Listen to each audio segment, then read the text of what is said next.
Hello and welcome.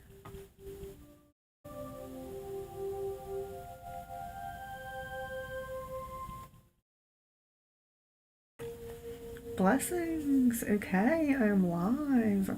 So I am doing kind of like a Christmas themes. So I thought an angel would be nice. I don't have a halo, but still, angel is quite Christmassy and also very spiritual as well. So this stream, I know it's new. Hello guys. Hello Crystal. Hello Leon. Hello Tatiana. Hello Jan. Hello Lalima. And hello Jasmine. So thank you. So this stream is not the usual crystal ball stream. The stream is more about helping with the spiritual path and spiritual growth. So it's questions and answers for anything spiritual. If you're perhaps stuck in some area or you keep seeing a certain number or, you know, something like that. It's spiritual questions and answers. So I have the scrying mirror instead of the crystal ball because I'm probably more likely to connect with your guides or something for a message to come through in this stream, rather than a general crystal ball stream. So I hope that you do kind of understand the difference with this one. I am really sorry. I know everyone loves the crystal ball. The crystal ball is the favourite. Although it will be a crystal ball soon, within the next few days, I believe. But yes, if you have questions, feel free to ask them. So, okay, Tatiana says, am I on the right life path? Okay, so we're looking kind of at if you're headed to the path of your kind of highest energy, highest vibrance, and you know, completing your life mission and finding your purpose as well. So check on that.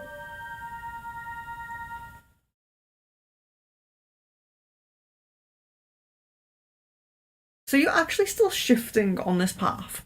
So you're definitely shifting between one path and another path. It seems like it's a bit of a drawn out process. It doesn't seem like there's a lot of it seems like there's a lot of confusion, a lot of kind of difficulty, perhaps challenges in this shift, because it's quite a big shift where you're going from this place to this place.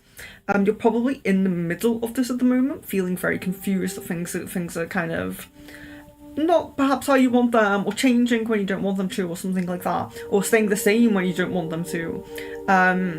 You're in the middle of the shift. Once you shift, you're going to be on the right path, but you're not quite there yet. You're kind of going through that shift.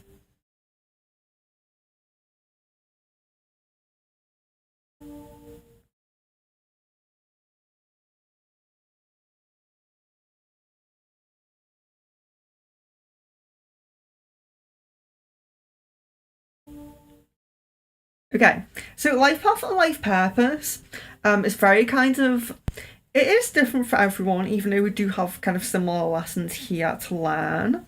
But my guides are quite, my guides are a little bit, how do I say it? They don't really want me to just tell someone, you know, what to do on their path. So, you can give guidance, but you can't just tell someone, you know? You can't just tell someone exactly what to do. You can't just give them kind of instructions, if you will. So a lot of our life purpose, our life mission in life, it also revolves around finding out yourself as well. So there's a lot of self-realizations, you know, awakenings, self-awareness that happens. And we all have these enlightenment moments, these awakening moments that we go through, where we kind of almost like level up in a sense, whether it's physically or spiritually or something like that. And we do have quite a lot of different kinds of a combination of missions and reasons to be here, because we have a personal personal mission for our personal, individual soul growth. But then we also have a collective mission, which may include your starseed family, or may just include the Earth family in general. So the actual life purpose, I'm not really allowed to just tell someone like what their purpose is, because a lot of your purpose is realization, is kind of this these activations that you go through. So you kind of it's almost like you do have to figure some of these things out for yourself. But you can always have guidance. You can always ask confirmation. It's like a lot of the time people come to me and they say, I see 555 everywhere, what does it mean? That's okay. It's okay to ask that, but your kind of whole purpose for being has a lot to do with your own realizations, your own kind of experience.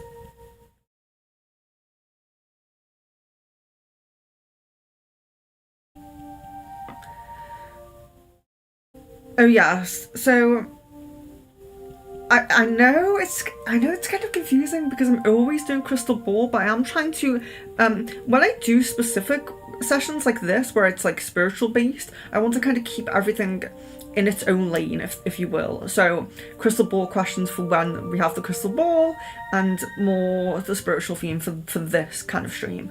But there will be a crystal ball very soon. Within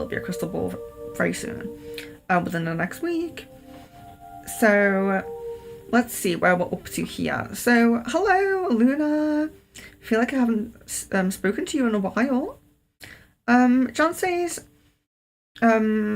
yes, so if I don't answer your question, I probably will address it from time to time, but if I don't answer your question, it might just be because it's more of like a crystal ball kind of question, not like spiritual guidance kind of question. So this is the first time I've did this type of stream, so I do understand the confusion with that. Jan, I feel like lately I'm drifting and slightly doubting, however I keep seeing angel numbers. Does this mean my guide is still trying to align my path with Caden and reassure me? Yes, but are you seeing different angel numbers every time, or are you seeing a specific number? Because when we're really drawn to a specific number and we're seeing a specific number, there is a message in that. If you keep seeing them, you keep noticing them, and there's no specific number, it could be that they're kind of trying to get through, or they're trying to align you. Something isn't quite aligned perhaps, but they are there. They're kind of like letting you know they're there. Thank you, Sid, thank you. So Lalima says, I keep seeing angel numbers and the last 1 year has been very unusual and unexplainable. What was the purpose behind it? Okay, yes, so if you do see specific angel numbers, please do let me know, because that will make it a little bit better for kind of pinpointing the answer there. But very unusual and unexplainable. What was the purpose behind it? So I think that Lalima's kind of asking like what was the purpose behind the last year. Yeah, a lot of the time we have a lot of lessons and challenges, and I know I work quite closely with Lalima. I read for Lalima quite a lot, and I feel like you are going through these kind of challenges and lessons and things like that. I wouldn't say it's the same as Tatiana where you're fully shifting onto this totally different path, but there is kind of a lesson kind of period, a kind of learning kind of period, and you'll come more into your own control, I think, in the next year. A lot more like feeling in control and feeling like you're centered, you know what you're doing, and you know what you want. Whereas at the moment it's almost like you're learning that, you're kind of trying to understand and observe that. So it's in a similar sense, you are on a shifting path, similar to Tatiana, but it's kind of different, where I think Tatiana's shifting period's very intense and confusing, whereas I think yours is just, Lalima is just a lot of learning and growth, and you can probably will very soon get to a point where you look back and think, I kind of understand that lesson there. But yes, sometimes we do have these periods where it's just a crazy learning kind of curve, and then we come out of it and we're like, wow, but we feel more in control after it. Luna Ray says, hello, is physical union for myself and Terry now in less than 3 months? Okay, yes, we have crystal ball questions here. Trying to keep it to, like I said, staying in the lane here, trying to keep just spiritual questions here. But there will be a crystal ball very soon, so don't worry. In the next week there will be a crystal ball.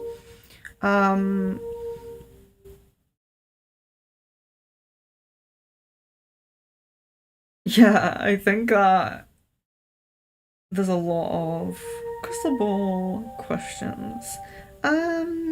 Jasmine, you recently mentioned me having the ability to astral project.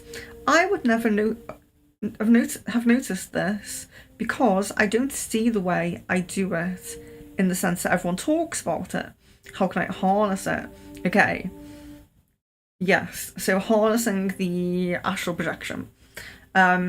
It is, it's a very challenging path, astral projection, I was very naturally a lucid dreamer and very naturally like visual, like clairvoyant, but actually leaving my body was a little bit difficult for me.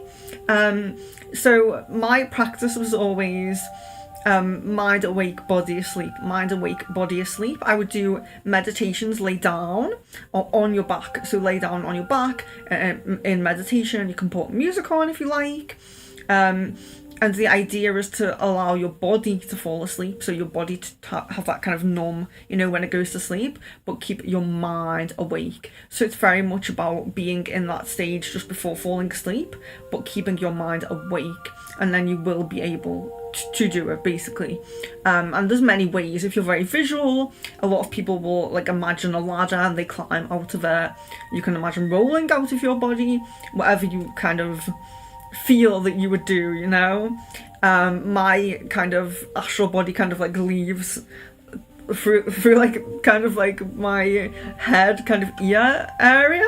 That's how it feels to me when I'm doing it. But as long as you get your body asleep but keep your mind awake, you will be able to harness that.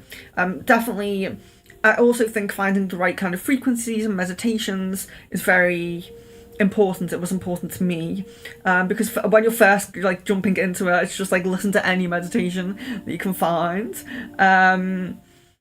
If guided meditation works for you, you could do that, but just as long as your body is falling asleep and your mind is awake, that's the main thing that you need. So I hope that is kind of what you're asking, like how to do it, how to kind of consciously do it. And if that doesn't make sense and you have any more questions about that, please ask. So Sid says, I see 1111, 2222 and 1212 a lot. I'm wondering the meaning why I frequently see these numbers. Okay, so that is interesting because the 1111 is very indicative of being on the right path. So a lot of the time 1111 is kind of like the one that everyone sees and everyone talks about. It is very indicative of being on the right path. So I think that a lot of people, this is why so many people see it when they're going through a spiritual awakening, or they're becoming more spiritual because they're supposed to, and they're getting onto their spiritual path. But it is interesting that you're seeing the ones and the twos, because the 2 is all about balance. It's sometimes about a couple, like actually the couple that you're in, your relationship. And it's about balance, yin and yang, all of that kind of thing, opposites, balance. It's very much about balance. So it's interesting that you're seeing the 1111, which 1111, like I said, it does say you're on the right path, but also does say a lot about individuality, independence as well. And that is why it's so true for people seeing it so much, because they're really taking control of their like spiritual self and spiritual bodies. So it's a lot about that independence as well, that independence of going down that path, going down that route. So you have being on the right path, you have the independence, but you have that coupled with the balance and the couple energy as well. So it's very interesting that you have that. It's almost like being in a couple, being immersed into a couple, and being, you know, happy in this couple energy because you're on the right path, but then also keeping your independence, having that independent side to you that that remains independent, because that's important, you know. You can't just fully amalgamate into a relationship. So yes, the 2-2-2-2, very much about opposites, yin-yang, couples. So if you're, a lot of the time, if you're single, you might see 2-2-2-2 quite a lot, because you're being aligned with your soulmate, or your, you know, whatever it is, your twin flame, whatever you're trying to manifest is coming onto the path. It's a lot about that, but can also be about balance as well. So it isn't always about the physical couple, it can be about balancing. If you feel like you're balancing, feel like maybe you're, you know, coming into harmony with something like that. I'm really sorry, I'm really sorry about, you know, the different type of stream, and I know it's confusing, but when people see me go live, they just think, yeah, it's the crystal ball. But yes, I am going to do crystal ball very soon.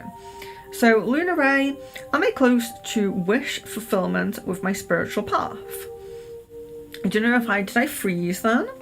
Am I close to wish fulfillment on my spiritual path? And that was Lunar Ray.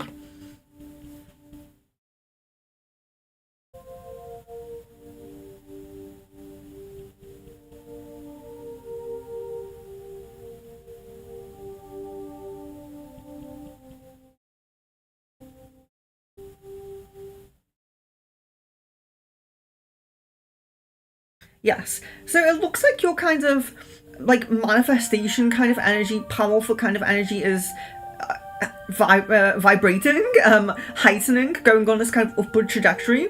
It does look like there's some kind of spiritual challenge going on with you, but it seems to be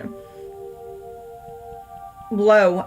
When I say low, so it seems to be it's not a huge thing. It's not like a speed bump that's like delaying you. It's almost like something you've taken on and you're kind of going with. So it feels like you're already kind of addressing something on the side. Some, you know, you're doing some spiritual work or something like that.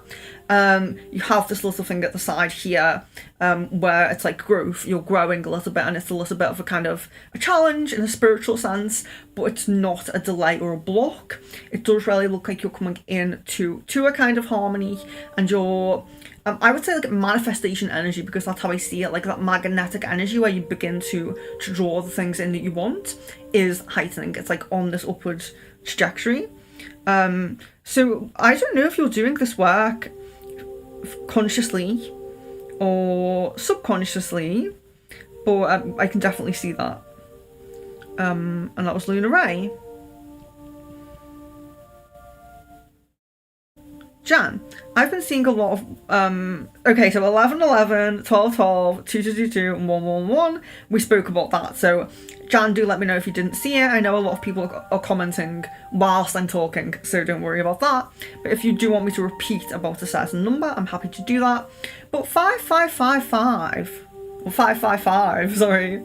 This is all about a change that you can't control. So it's very much about the things that are out of your control. So sometimes this is when we have that thing that, because like I always try to explain, we have things on our life path that are meant to be and they're meant to happen and they will happen. They're like set things, but we also have things that aren't set. So we have this free will. Say if we as we go between, so you have one thing that's meant to happen, another thing that's meant to happen, and you will do both of those things, but the path in between them, you have free will and you can do whatever you want. So the 5555 is a lot about a change that you can't control. So it may be one of these things on your life path that's meant to happen, and you can't really control it. But do let me know if you want me to repeat about the other numbers. Jasmine says, I'm also curious in the same sense for remote viewing ability. I can't read. I would have never seen that I could do that with the way people describe it. I start to notice my abilities manifest differently than, yes, and I think when you do something different than other people, and when it happens for you, it's different. You do question it. But there's a lot, if you actually go really deep into astral projection, there's a lot of different like ways that people go about it. A lot of people see a chord, you know, and if you don't see a chord, you're thinking, am I doing it wrong? Am I in like a different like realm or something? Like, it does take getting used to when things are happening differently for you than other people. But remote viewing is very interesting, and this is the interesting thing with astral projection in the real time zone and remote viewing, is that you can actually practice it. You know, you can actually prove it, I mean, because you can, you know, if you were to remote view here, I could have like a tarot card, and you would have to kind of like see it, and then if you saw it, you would like tell me. And that's the thing about astral projection in the real time zone and remote viewing, is that actually can be proven, and has been proven like in that way with a number sequence, using a number sequence. So it is possible. And they are possible to do. And if you find that you're doing them differently than other people, I would not worry too much about that. Okay, so we have free, Lalima, free. So that's very interesting. So I explained 1, I explained 2, but free. Okay, so what is free? Mind, body, and spirit. Manifesting, Christ consciousness, ascended masters, and all of this. So the free is very high vibrational. Multiples of 3 do tend to be. Multiples of 3 tends to be, if you think of numbers, like you have like, I don't know, like if you think of them like 1, 2, and then 3, 4, 5, 6, you know, it's like a wave. The 3s are a bit higher vibrational. That's so difficult to explain. I hope you understand that. But yes, so you have mind, body, and spirit. That's what the 3 is representing. Manifesting, Christ consciousness, and the ascended masters. So it's a very positive number to be working with. Really hone in on that 3. And seek the guidance and the kind of connection with the ascended masters with that one. That is really nice, a really nice number. Sid says, wow, I'm not the only one seeing certain numbers. I'm wondering the meaning behind it for my path, to be honest. Yes, it's so common. It's just so common. And I think that people see the numbers so much before they start to get real messages. You know, or not real, should I say more clear messages. So listen out for, you know, those parts of the song that really draw you to them. Things that people speak that you feel, you know, it wasn't them speaking, it was kind of like the divine speaking through them, you know, guidance speaking through them, because sometimes messages come through people saying things, sometimes messages come through songs, and things like that as well. And then you begin to get a bit more auditory messages, and then of course continue to work on it, especially if you're visual, and you start to get very interesting messages. Jasmine, the way people describe how can I harness this ability as well, perhaps more consciously for both than just unconsciously in the dream state. Yes, so with remote viewing, I wouldn't really be sure of a technique to say, actually. I'm not fully, like with astral projection, because astral projection was more difficult for me. I remember the techniques and I remember like everything I kind of had to try and do. But remote viewing, I don't remember a specific technique for it. But if you do feel you have that ability, I would definitely try to practice it.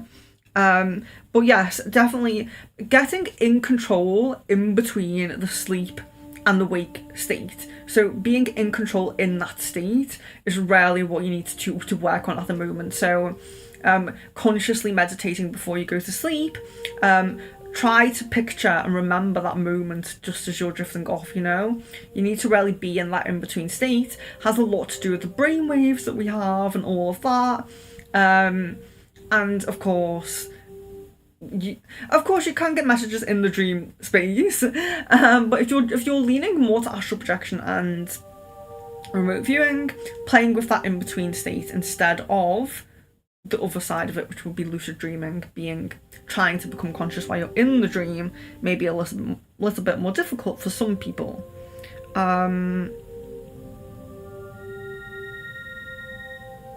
But that's definitely the really important thing to focus on, that in between state there.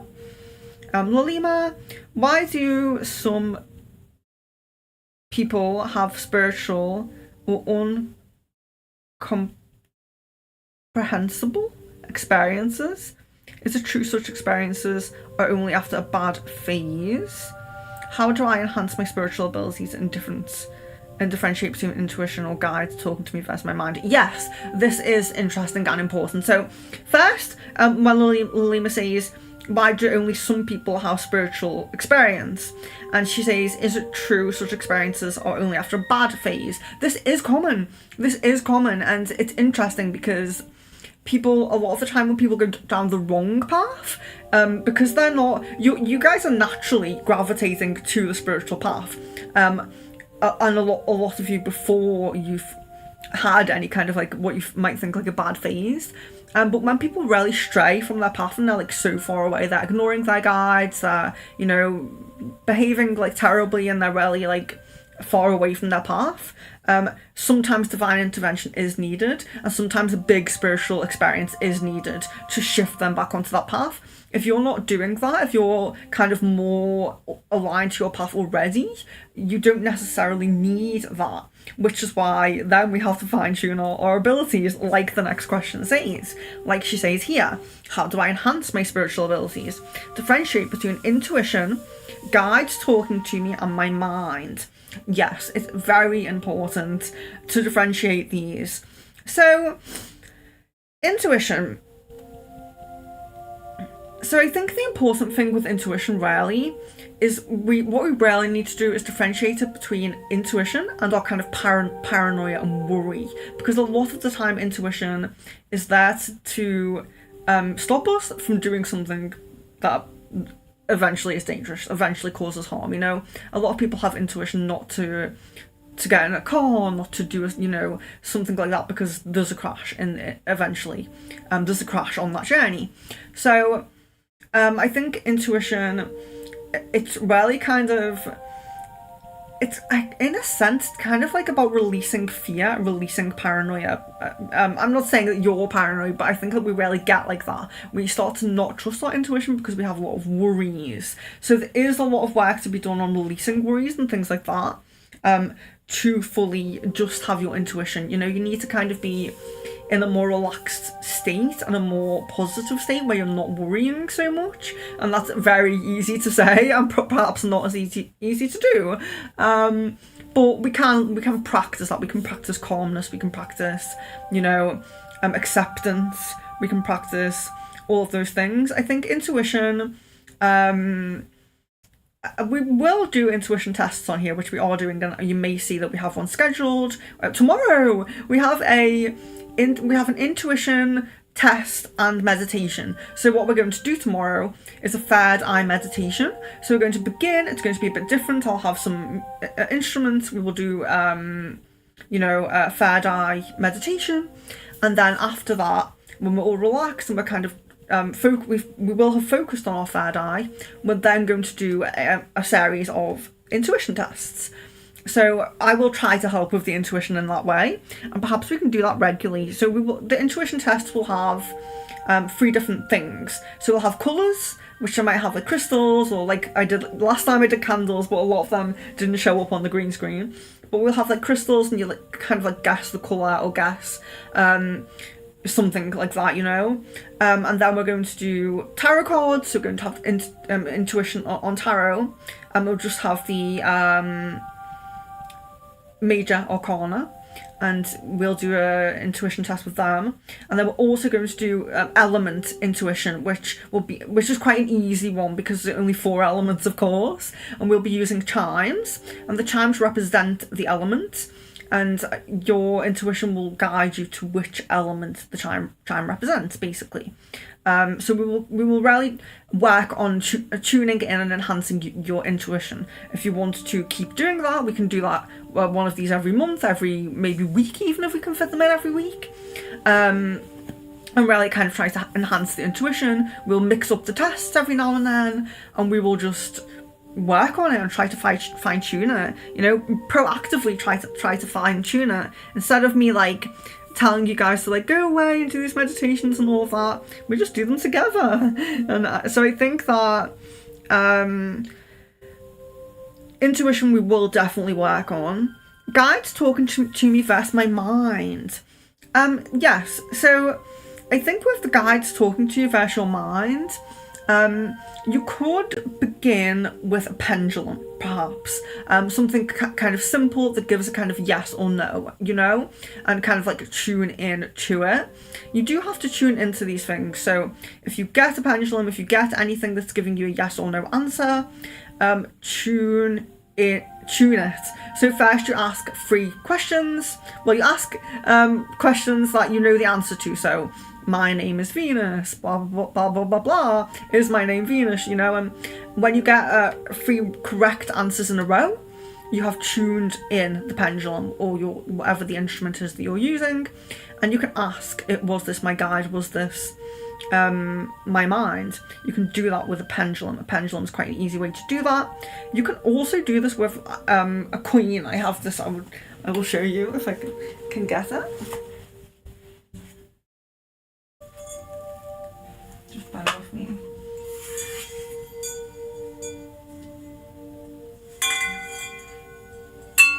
Have my chimes there. So I have this, and it has a yes. I don't know if it's in focus.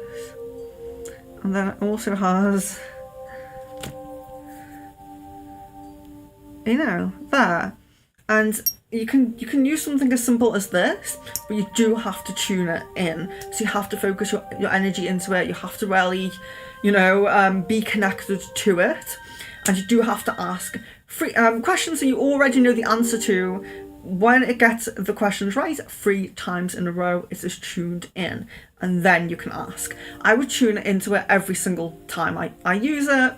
I wouldn't risk just picking it up and using it without connecting back and tuning back in. But you could get something as simple as that as well if you're beginning. But what I would say, if you rely on a tool like this or a pendulum and you really want not rely on them, I would say try to really feel that energy. So when you're getting a yes, feel what that feels like. When you're getting a no, feel what that feels like.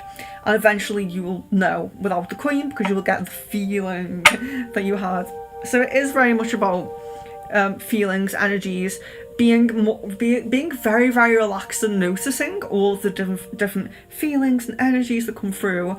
A lot of my work is done in a very trance kind of state, and I'm slowed down, I'm relaxed. It's almost like being in slow motion, and you can really focus on things because you can see them in a more relaxed way.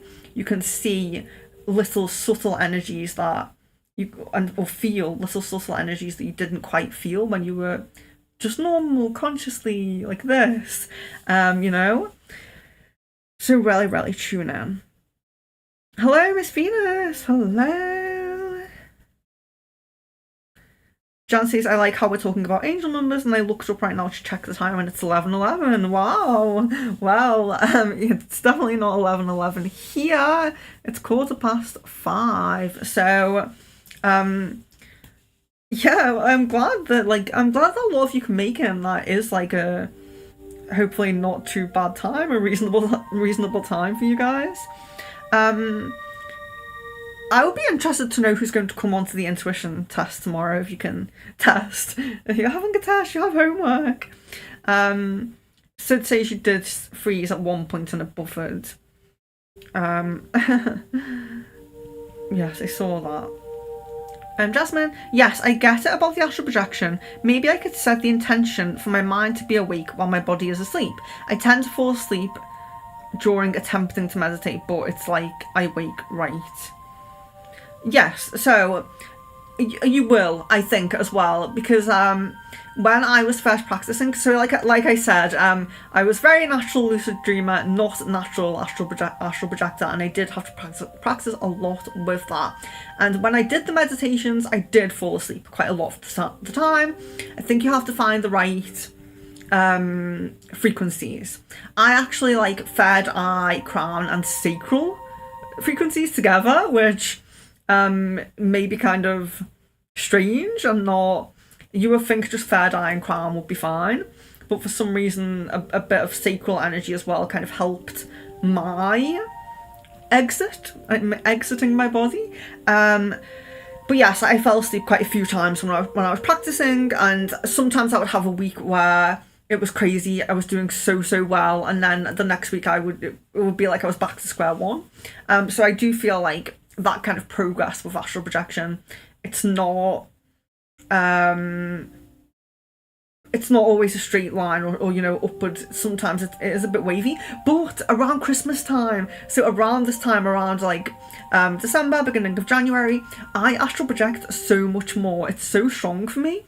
And sometimes I will get a mugwort and mistletoe tea, and I would drink that as well before, you know, going to meditate. And it was incredible. I had so many experiences with mugwort and mistletoe tea. And around this time of year is always the best time for me personally to astral project. So Lalima says, what is the real meaning? What's the real meaning of having a spiritual path? Because not all have it. What's the purpose, the cause and purpose of it for some only? That's interesting because we actually do all have a spiritual path. So we all have, you know, we all have kind of reasons and purposes for growth, for our mind, body, and soul, and for our, you know, for our I don't know what you guys would like kind of call it, but like our higher soul or collective consciousness, maybe, if you use that term. We do all kind of have a spiritual purpose, but it's just, you know, everything is spiritual. So I think that a lot of people think that, you know, this kind of music, crystals, this mirror, you know, is spiritual, you know. The crystal ball is spiritual, tarot is spiritual, me wearing this kind of headband is spiritual. But actually everything is spiritual. Everything is spiritual. Everything is a part of everything, you know. There is a reason and a purpose for every little thing. Everything has some level of consciousness. Everything is spiritual, and some people learn their spiritual path, or they don't. Maybe they don't, but some people are on the spiritual path unconsciously. It's very subconscious for them, or unconscious. And yeah, a lot of people have to come back because they don't like go down the path or follow their spiritual path. But everyone does have some level of spiritual connection and purpose. But a lot of people fall out of the light. They fall away from the light. So that, you know, there definitely are dark energies, dark people. You know, I'm not going to deny that. Like, when I say everything's spiritual, I don't mean like everything's really perfect and everything's perfectly fine. There is obviously that dark energy. There is people that fall away from the light. Blessings, Luna. You're welcome. Sid, thank you for letting me know about the angel numbers. You're welcome. Jasmine, I have a hard time meditating because my mind is always active. Always. Am I even beginning to meditate? Oh, actually, Jasmine, one thing I forgot to say.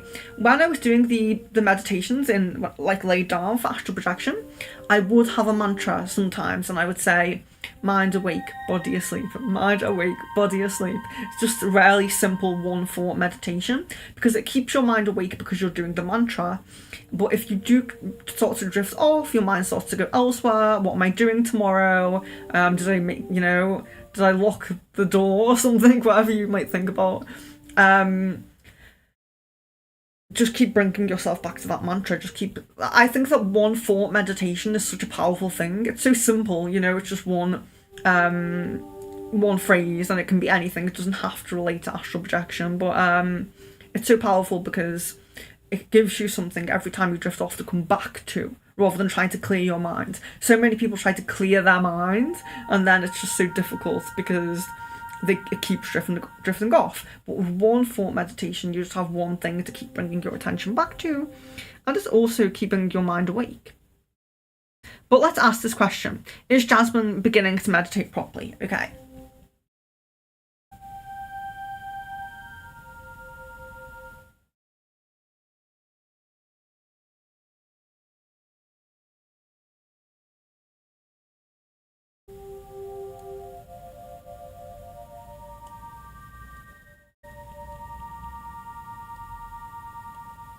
Yes. So it does look like positive on this kind of path, and you meditating and you like achieving things looks very positive.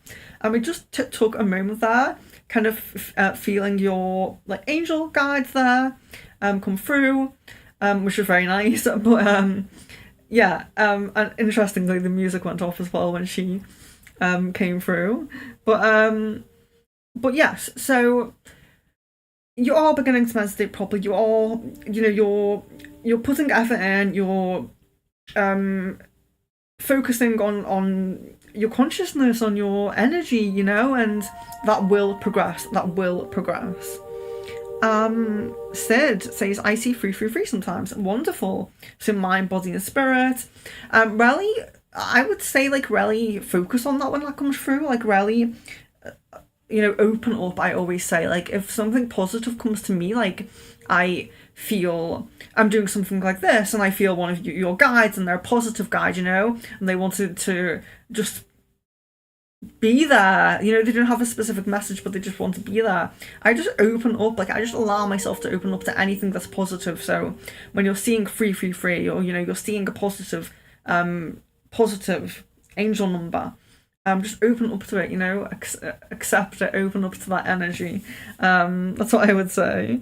I think a lot of people forget to just do simple things, like when you do progress a little bit, say thank you, and then I say a thank you and I'm open to the next level, I'm open to the next. We always forget to thank like our guides or whoever is helping us on the spiritual journey, and thank them and then say I'm open for more now, I'm open for more. Always be affirming to them and letting them know. Jan says, am I getting close to wish fulfilled manifestation of my desired love path? Am I getting close to wish fulfilled manifestation of my desired love path? Oh, crystal ball questions. Yes, so spiritual questions here. So so spiritual questions, spiritual guidance questions. Really sorry, I'm just gonna have to filter out like the kind of more crystal ball questions, but there will be a crystal ball very soon. It's not scheduled because Leon has like a few more days in work before he's off fully over like Christmas and New Year. So there is going to be more crystal balls than it says on my homepage, but I'm just not sure on the time yet, so I don't want to keep messing around with the time. So Miss Venus says, how can I release the fear to experience more of my abilities? I feel like my own fears put me in a vibration state where I encounter lower astral situations when I'm consciously trying to get out of my body. Like being touched and pulled against my will, even when I wake up. So I get scared to encounter these things. My heart also starts beating super fast when I feel this astral energy. That's interesting. I think YouTube only lets you have like a certain amount of characters in your message. Very strange.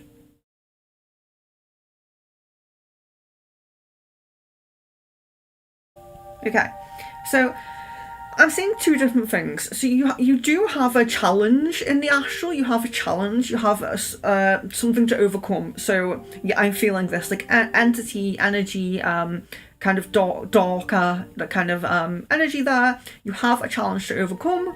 So you do have to overcome that. You can do that in your own way. Like I always say, you can send it love, or you can defeat it. You can have like an astral battle with it. Do whatever you feel is best, or call on your higher powers, call on your guides, call on your angels, or anything like that. But you do have a challenge to overcome with this entity. So I think that if your guides and your whoever you're calling on is not helping, I would send it love. I would do my best to send it love. But I'm also seeing as well, work on the solar plexus.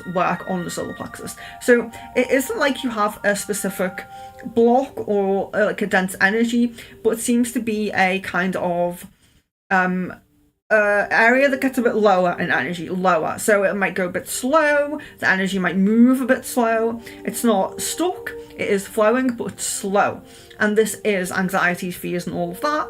So work on your solar plexus will really help, but you do have a challenge. It looks like you do have a challenge, and that was for Miss Venus.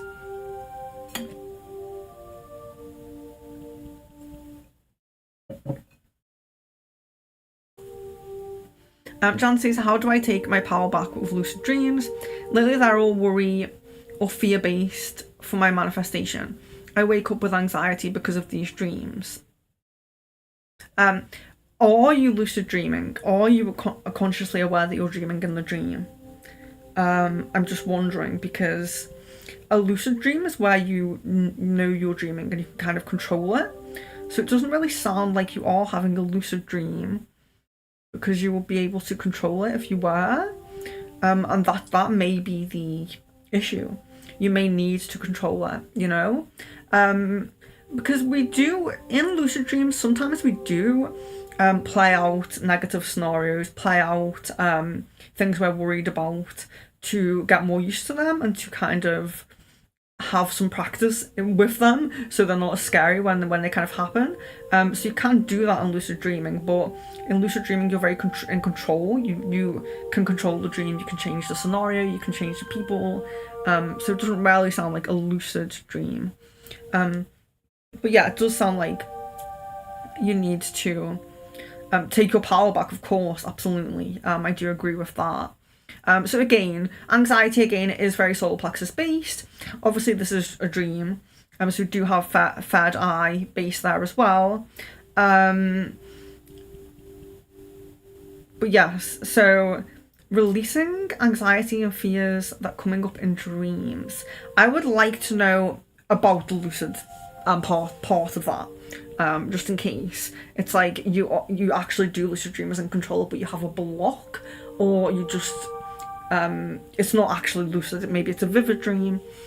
So Miss Venus, I feel like I block my own third eye out of fear of what I could see. There's times where I feel there's someone next to me in spirit and I get freaked out. Yes, so it's very much about, I mean, this is why I always say solar plexus, because the self-confidence, it releases anxiety, it releases fears, and it helps self-confidence and self-esteem. And I think a lot of people are so third eye and crown focused when they're on a spiritual path that they forget about other areas where they do need to kind of amplify that area and really have power, because it's exactly like what Miss Venus is saying. You can have the abilities, you can have the powers, they can be right there, but you don't want to see them. Very interesting, and a little bit similar to my mum's experience as well, with a alien kind of spirit that she was seeing since she was a child, and feeling since she was a child. And it said, can I reveal myself to you? Would you like to see me? And she was too scared that she said no, but they remain in communication, but they won't visually introduce themselves because she was too scared as a child to see them. So to see this spirit, I would say him, I don't know why, feeling male energy. Lalima, am I getting close to my destined love and career path? Am I getting close to my destined love and career path? Okay, yeah, so if a question's quite crystal ball-ish, I'm still going to do this. What I will do, because what we're trying to do is get into a high vibrational love path where the love is obviously reciprocated and powerful and strong and in union, and a career path where the root chakra is amplified and, you know, abundant energies all around. So we'll just look at if you're getting close to this more higher vibrational kind of path here.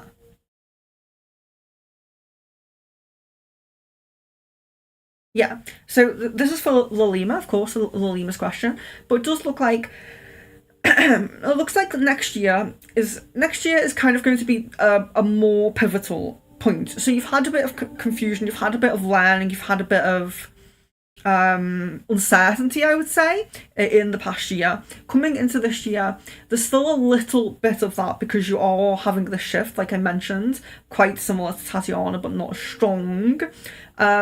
You are having this shift, so it's kind of pivotal next year, but it also balances out next year as well. So it's not like you're not going to be in limbo for the whole year, but you may notice still a few challenges and a few things kind of falling into place, if you will, or you know, things that you might need to fine tune or something like that over the next year. But mostly you're coming into alignment there.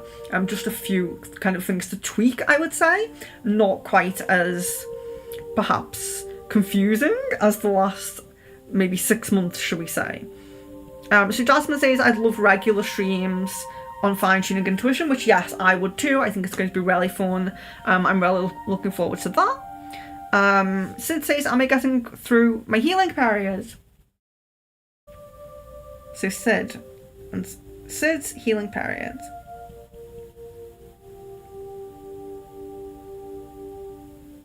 Yes. Yeah. So it really looks like kind of a few steps forward, one step back, a few steps forward, but most steps are forward. It is looking more positive. But there is, when you have one of the steps back, you have to release worry. You have to release kind of beating yourself up about it, shall we say. So beating yourself up if you have like a bad day or something like that.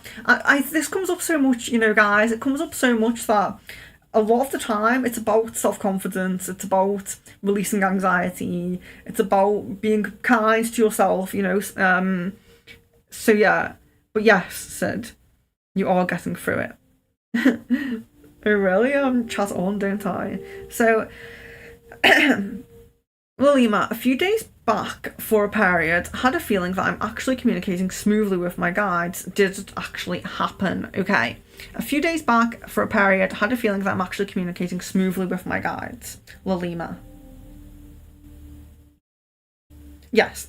You've really opened the channel of communication. So it's almost like there's some guides who are trying to reach you from your spirit team. I like saying spirit team because we do have a lot of spirits with us.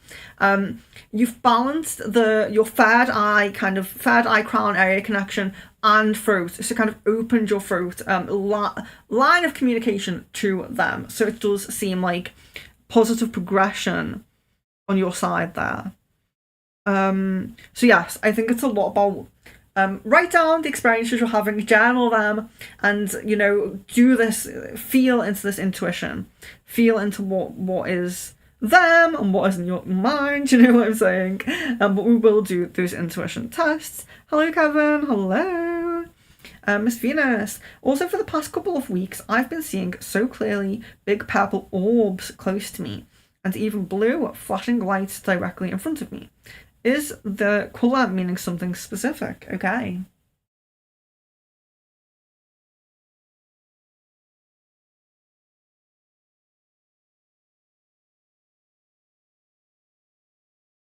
Yes. So purple orbs are spirits. So purple orbs are spirits that are kind of trying to get through, trying to communicate. Blue flashing lights seems to be in resonance with an angel guide. So I'm seeing an angel guide, also seeing your Pleiadian guide. So interesting when I see the guides, the music like stops. So angel guide and Pleiadian guide coming through there. They both have this kind of blue aura, this blue energy. So it seems like they're quite close to you, and perhaps you're seeing that blue because, you know, a lot of the time, I mean, if someone's really spiritual, you see like an angel or something, if you're like fully clairvoyant, you'll see kind of a rainbow, more of a rainbow aura with the angel as opposed to one colour. But when they're working with us for a specific reason, or they're kind of channeling certain energy to us, they will resonate with a specific colour. And I think it's because both of your guides have this blue energy like emanating from them that you see that. This blue kind of aura, if you will.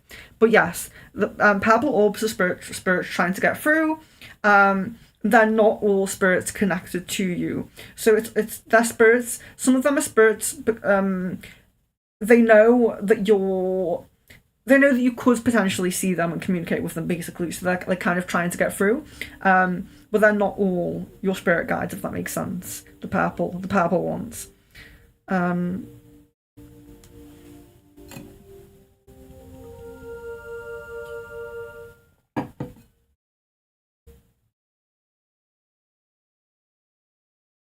I'm quite happy with how this went. I know there isn't many of us in, but I didn't know like how interested people would be in it. So Jasmine says, going back to the pendulum, I've had mine for years, but I put it down because I couldn't get it to give me the right answers. I heard you say sway its answers to what you want it to be. No, oh no, not sway the answers to what you want it to be, but ask questions that you already know the answers to, just to tune it in. So it's not to try to get the answers to come through in your favour or do anything that's like, I don't know, maybe not right. I think you might be talking about when I was saying ask questions you already know the answers to. So you could say, is it Saturday today? Is my name Venus? Am I in blah blah blah area? You know, whatever you want to ask. Just questions, you know, is Leon my boyfriend? Just see what it says. When you start to get 3 or more the right answers and the right 3 or more consecutive right answers, so they all need to be in order, the right answers, then you can, you know that it's tuned and ask the questions you want to ask, basically. So, I mean, some people would do more, you know, more than 3 to really double check and make sure, but because I feel really connected with mine, I kind of know when I have 3 that I'm tuned in there. So Kevin says, I have been drawn towards light language and speaking light language. Is there any way I can enhance speaking light language? I've never done it before. I've been drawn towards light language and speaking light language. Is there any way I could enhance speaking light language? Okay. Already feeling like starseed, Octorian energy come through there. Focus on them, focus on the Octorian guides to get, you know, to open the channel with them, basically. But yes, with also focus, I know I always say this, I feel like I always say it, but frequencies, you know, do frequency meditations and be kind of knowledgeable about the frequencies that you're using. So a lot of the time people would just find like a nice meditation on YouTube that's got, you know, it has I don't know, top of the search for like meditation, but being more precise with your frequencies is quite important for channeling light language, and you know, being quite specific with that. So perhaps doing like crown chakra frequency meditation. I'm trying to connect more with the Octorians as well, because I really feel that you would channel them and that they would help with your journey there on that. And I don't think that's the same for everyone. I don't think everyone is connected to Octorians. Not everyone who speaks light language, just to clarify. But I do feel that they could help Kevin in this scenario. Miss Venus says, another question. What is the best way to meditate to clear your mind? Am I supposed to ignore/clear the things I hear and see when I get in a theta state in my meditation? I usually get visions. Yeah, so it's very much about that kind of what we're supposed to do when something comes up. So I'm meditating, I'm really getting into it, you know, I'm getting into this nice state, and then all of a sudden I start to think about you know, the food that's in the fridge that I'm going to eat later and I can't wait. You're supposed to kind of like appreciate that thought came into your mind. I'm not supposed to ignore it, but you're supposed to appreciate it. Just say, you know, I'll just let it kind of, what they always say is let it pass by like it's a cloud, you know, in your mind. So you're kind of like, I don't know, in the air or whatever you want to feel like you're doing.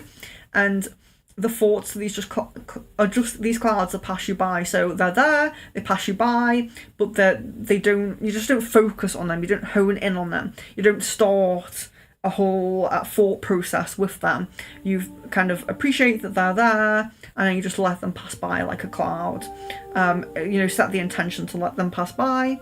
And it's very much about, I think sometimes things come to mind very randomly, but then we focus on them. So it's very much about, okay, that's come to my mind quite randomly, I'm just not going to focus on it, I'm just going to let it pass by.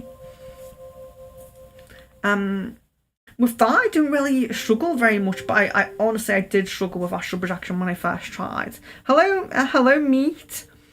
Jasmine, I forgot about mugwort. I'm going to try that mugwort and mistletoe tea. Yes, and I got the mistletoe tea because I was like really into herbs, and it's like Christmas time, and of course mistletoe for Christmas, you know. But I just found it went so well with the mug. It doesn't taste nice. They don't taste nice. Neither of them taste very nice. But spiritually, the energy, they went so well. They combined so well, and they helped me so much. Miss Venus, you know what puts me in astral projection? Sound baths. I find that when I go to sleep listening to sound bath video, I wake up in the middle of the night having an interesting experience. Yes, absolutely. And it is, and I think that sometimes it's important. Like a sound bath is usually like the live instruments. Like I know they can be recorded on YouTube, but still the live instruments were recorded. Whereas some music that's made is you know, like even like this plant music, you know, it's the biorhythm of the plant, but it's put through like a system, it's put through a like profile of music so that it makes something a bit nice to listen to. But sound bath is literally just the frequencies, like not put through anything, it's just the frequencies. The more kind of raw you can have it, the better. So if you go directly to a sound bath, probably, but that's if you could relax enough around the other people. You know, it all depends on you. If you may not have an astral projection experience if you can't relax enough because there's other people around, and you know, something like that. I don't know. But sound baths, yes, absolutely, I agree. That's why I'm so drawn to them. That's why I do them. That's why I love them. And yes, I will show. I know I have shown this before, but I will show just a small chime. This is the crown chakra chime. So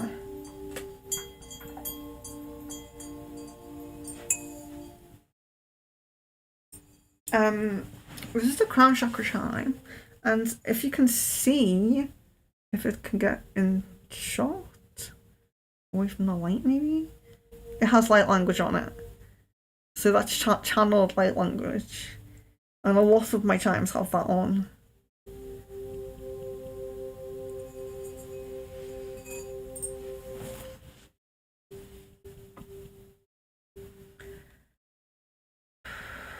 Lolima says, what are the practices you would suggest me to work best for me to enhance my spiritual abilities and release it?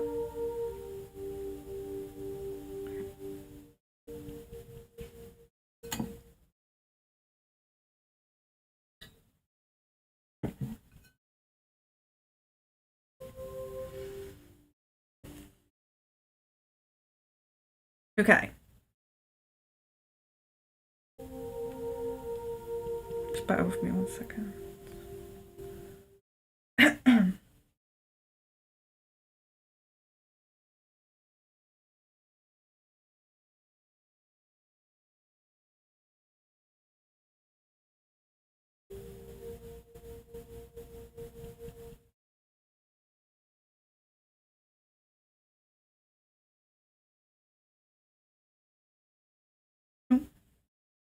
Excuse me. Okay. Sorry. So, Lolima, what are the practices you would suggest me to work best for me to enhance my spiritual abilities?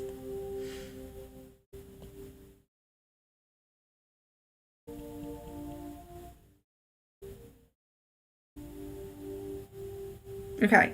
So, of course, like, keep up meditations, do... what I would say is kind of like, I know that you guys are like asking the difference between intuition and, you know, whatever else it might be, imagination, paranoia, fear, anything like that. But if you are drawn to a certain meditation, I would do it. Very much about meditation, not too much about the specific one that you do, but get out there and try, you know. I would say practice things. So what do you want to do? Maybe like readings, like I said, practice on me. Just give a reading and see what comes through. You know, I think a lot is about kind of like taking that leap to practice as well. Even if you don't want to go down the path of actually being a tarot reader as like a job, it's still enhancing your abilities. It's still, you know, and as well, it's releasing that inner self-fear from your solar plexus. When you open up to someone else, you give them a reading, and you it's almost like a portrayal, symbol of confidence, because you're giving it to someone else and you're allowing someone else to, who could maybe judge it. You know, they could judge you. I mean, I would never do that, but I'm just saying, you know, it's very much that symbol of, I'm doing this for somebody else. I'm sharing my gifts, and they could judge me. They could say this. They could say that. You're releasing those fears. So even if it's healing, you know, practice it. Practice, you know, practice your Reiki, practice whatever you want to be achieved in. And it isn't about everyone practicing to like do it as a job. You know, you probably maybe you don't want that, but it is just about the confidence of sharing it with others, and the release of fears and things like that, because that will kind of amplify your spiritual energy. When you kind of, it's almost like, you know, a test. Give that gift to someone else and see what they say. Get some feedback. So Kaylee, hello. I was wondering how far into my spiritual journey I am. Also, what do you think about binaural beats? I always use them to meditate and also do yoga. So binaural beats are... I looked into them when I was practicing astral projection, actually. But let me just double check what they are, because there's a few different... There's something else that's similar to binaural beats. These specific kind of sounds, and they're almost like diegetic sounds, but they can heal things. So it's like really weird sounds that you wouldn't think to listen to, or even like you wouldn't even think of, and then they like kind of cure a headache. And I can't remember what they're called, but that's different than binaural beats. I think binaural beats are like they're at a certain frequency, or like at a certain like beats per minute or something.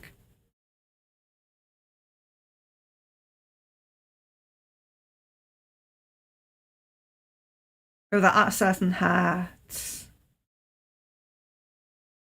Yes, the different frequency in one ear than the other ear. Yes, I'm remembering it now. Yeah, I tried binaural beats, but it's like I was saying then with the sound bath, you know?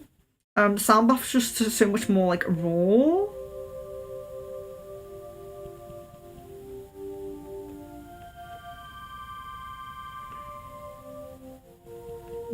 Kind of, not natural, because obviously the instruments have been made, but I mean, singing bowls are like ancient, you know, it's like Tibetan singing bowls. But I think the thing that I think is like, there's things that work differently for different people. Like binaural beats didn't really help me. I didn't feel negative with them or anything, but they just didn't really help me for what I was trying to achieve, which was astral projection at the time when I used them. But I think everything has its kind of purpose and its use and everything like that. So if they work for you for what you want them for, then obviously that's perfect. I would never like tell people which beats to listen to or anything like that. And I know Kaylee does attend sound baths as well, so that's good, I think. But the question, I was wondering how far into my spiritual journey I am.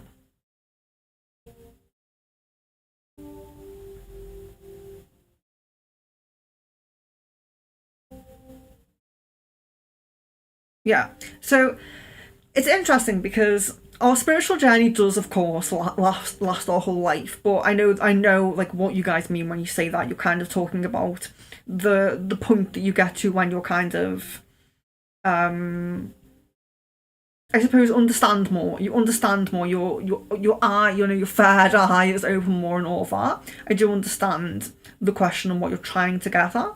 And it looks like you have two kind of lessons in love. Not necessarily romantic love, by the way, here. You do have two more lessons in love. Your path seems to be very love involved, Kaylee. But with that heart energy, you know, heart chakra energy, your clarity. So your clarity, you are pretty close to that. We've rarely come a long way. You can see that when you see, you know, on our spiritual path, we have many different enlightenments, different awakenings and things like that. But I'm not going to lie, like we do get to a stage where things are much clearer. It's almost like we're seeing a little bit from a higher perspective. We understand things a bit more, and I know that that's the point that you mean and that you wanted to get to. So it does look like you have two specific lessons based around love, based around the heart chakra. But after those two lessons, you will have much more clarity. But you're rarely healing. You know, you're rarely working on your journey. That is clear. So you it's not to say that you won't have other enlightenments, other awakenings, you know, over this period before you reach these two big lessons here, and love lessons. Jasmine. Yes, mind clearing doesn't work for me at all. I'm definitely going to do the mind awake, body asleep mantra. Yes. Same for me. That was really, really great. I mean, I can clear my mind pretty well, but I couldn't astral project. That really helped me with that. So, Miss Venus, Starseed question. You have told me I have a strong Andromedan connection. I feel it now. And you didn't mention Pleiadian, but I'm curious, why is Pleiadian energy present in my life right now? Okay, so it's actually interesting to see it because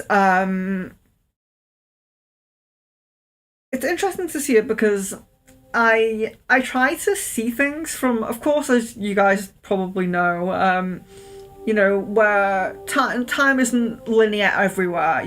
There is places you can ascend to where time isn't linear. You're in higher vibration, and you everything is experienced all at once. You know, it's kind of like oneness, unity. Everything is experienced all at once, and there is no like time as such. But in like a linear fashion, trying to see this here, you've had a Pleiadian lifetime. So you've had a Pleiadian lifetime in the past.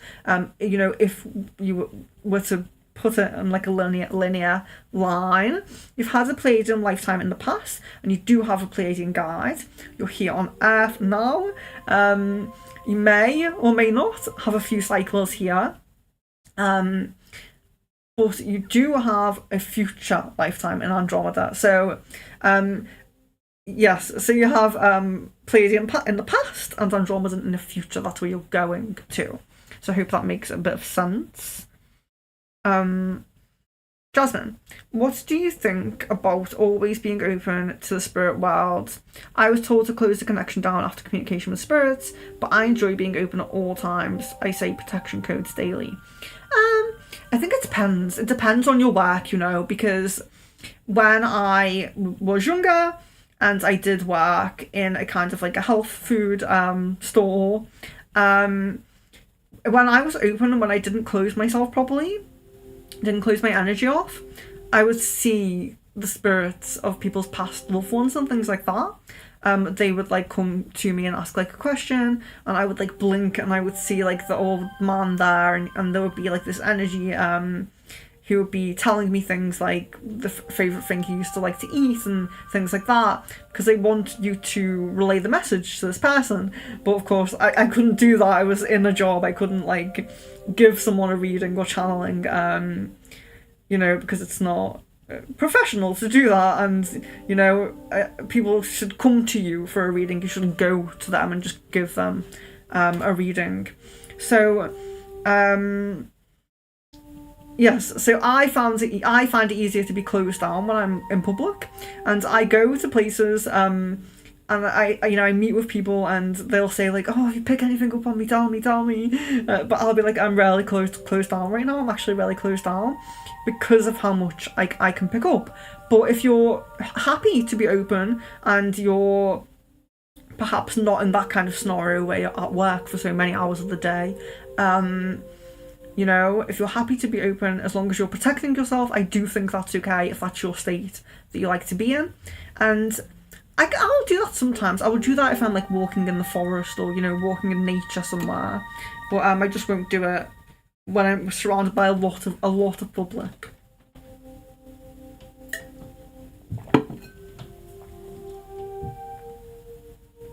Jasmine says, I call on my protective spirits daily. Yeah. If that works for you, then that is fine. Miss Venus, oh, I knew there was a challenge for me in Astral. My friend, strong psychic himself, is a negative entity warrior, and I hear his stories and I pray. That's not my mission. I don't really think that that's your mission, but it is interesting that it comes up quite a lot. So, in your experiences, you have that vibrational, because the vibrational state doesn't have to be negative. So the vibrational state itself is not lower and realms, if that makes sense. You can have the vibrational state and come out into this realm. You can have the vibrational state and come out into different realms. That higher vibration doesn't have to be negative. Kaylee, sorry, I meant how will I know how far into my spiritual journey I am, and what do you think of binaural beats? Oh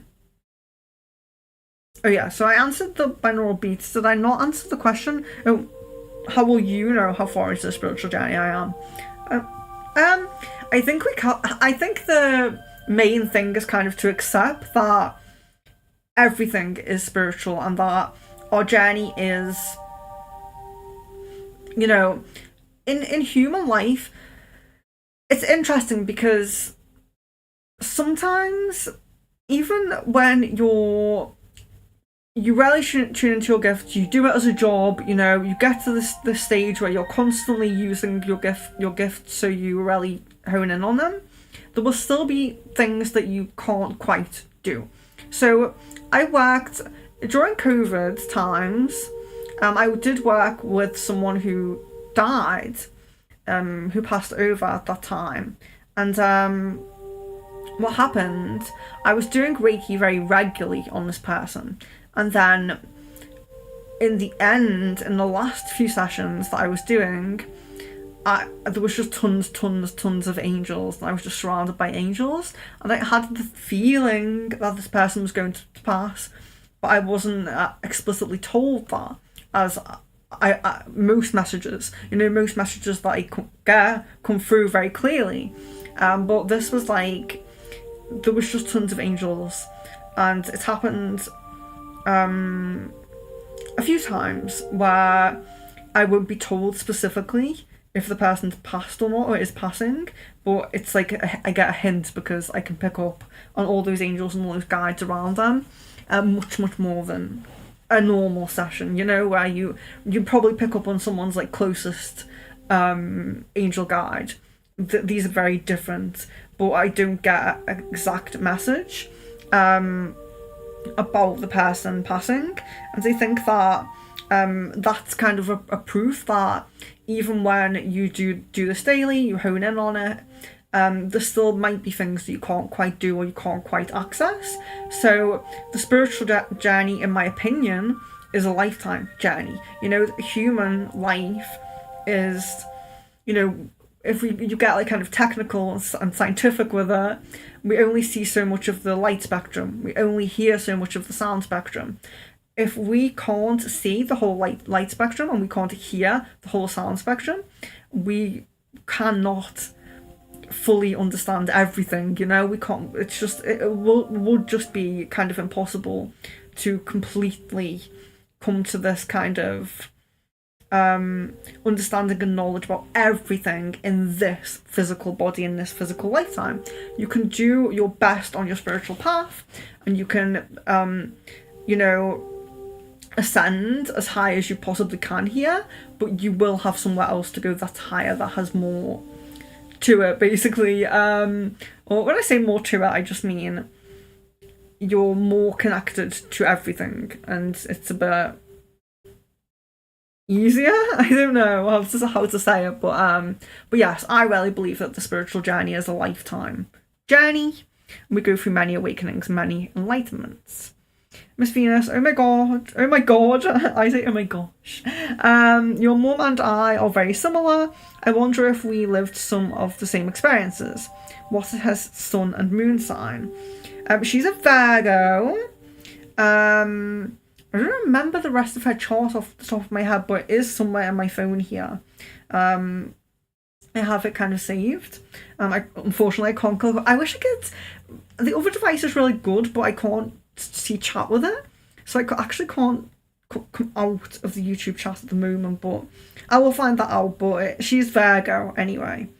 Yes, she's Virgo.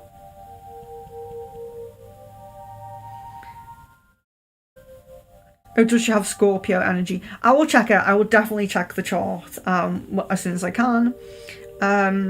Jan, I usually always make myself lucid dream about Caden, but these new dreams I don't think I have control over. It's just worry and fear based. I usually always make myself lucid dream. Yeah, so you don't have control of those dreams. Yes. Yeah, so you're all just playing out like kind of your fears and worries. Yeah, so I would definitely work on the solar plexus, but I would also do some intention to have a lucid dream. You know, do some meditation, some intentions, get back into that, because if you can get back into lucid dreaming, you can then control the dream and make the scenario a better scenario.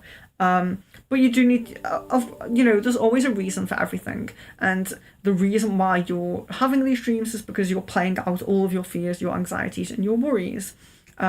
You probably have done that too much. You've probably overdone that. So definitely need to work on release there. Release on the solar plexus. Kaylee, how do you know if aliens are trying to connect with you? What are your alien experiences? My alien experiences, okay.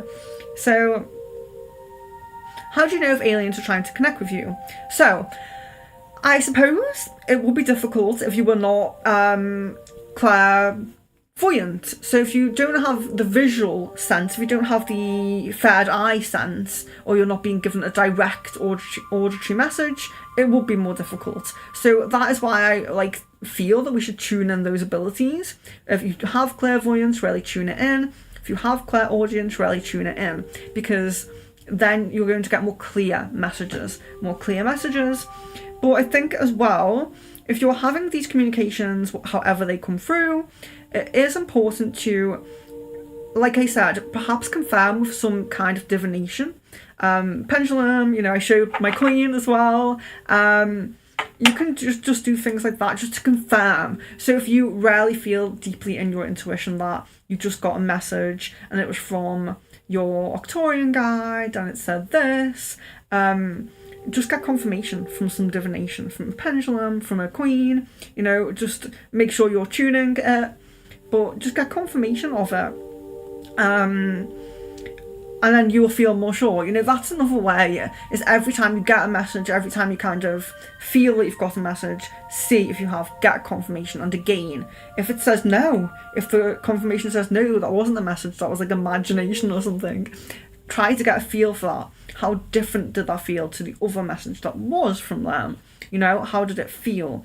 Because you'll begin to even if you're not very visual or you're not very auditory, you'll begin to feel the energy of the spirit. So you can feel ETs around you, spirits around you, and things like that. But my alien experiences, okay. So my alien experiences are all astral projection. And I don't, you know, I always make sure that I'm saying that and that I'm I'm very clear about the experiences I have. They are astral experiences. ETs vibrate, most of them vibrate at a different frequency.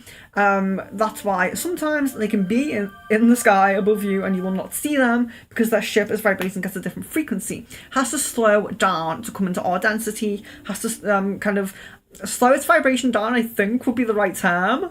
Obviously, I'm not like a scientist, but slow the vibration down, come into our frequency. So when I have experiences, instead of them slowing down to come to my frequency and like abduct me or something, I am raising my vibration and going to their frequency. So I'm using astral projection to connect with them. I've been in ships, UFOs, so I can in a way confirm that they're aliens because they have spaceships or UFOs. So that my experience is very visual, very auditory, very, very clear. So we will have a telepathic conversation, but I might hear it in my head because that's the way my clairaudience works, I suppose. So yes, very visual astral experiences. And some experiences I actually did have before I properly learned to tune in astral projection. When I learned to astral project, I did realise that I had done it a few times in the past before without realising. So yes, I had a few experiences when I was a bit younger as well, but mostly within the last, I don't know now, because I'm quite old now, within the last 10 years, purposefully astral projecting to try to meet them. And achieving it most of the time. So Jan says, weird question, but if I try to be more confident and affirm and put that energy out there, will my twin flame also feel it? Not sure if our energies are connected and how that works for me to help him. That can happen. Yes. Because the energies are connected, the soul is connected, that can happen. And oftentimes as well, when you're having like a worry dream like that, they may also be having a similar experience as well. Because they're connected to you in their soul, they're connected to you in like subconscious, unconscious realms, they may also be experiencing similar to you. So yes, it's very possible that he will feel it. He, should I say. Hello, Carrie and Tiny, hello.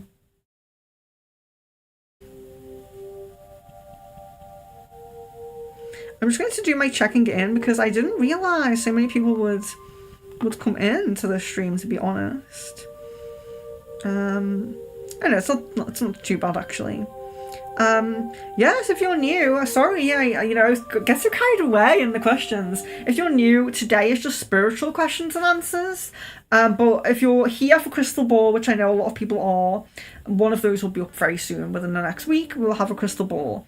But this is spiritual questions and answers. It's guidance for your spiritual path.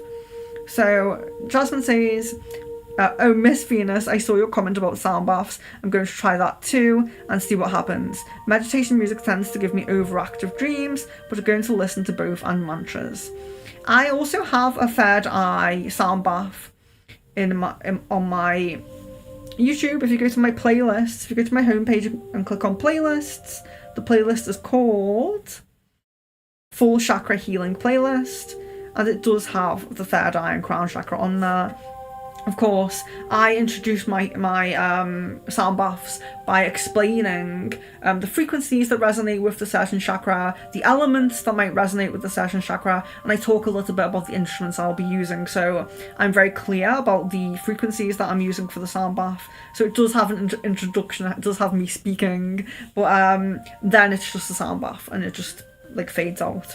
So the third eye one is in there, and the crown chakra as well if you're interested in my ones, but listen to whichever you like.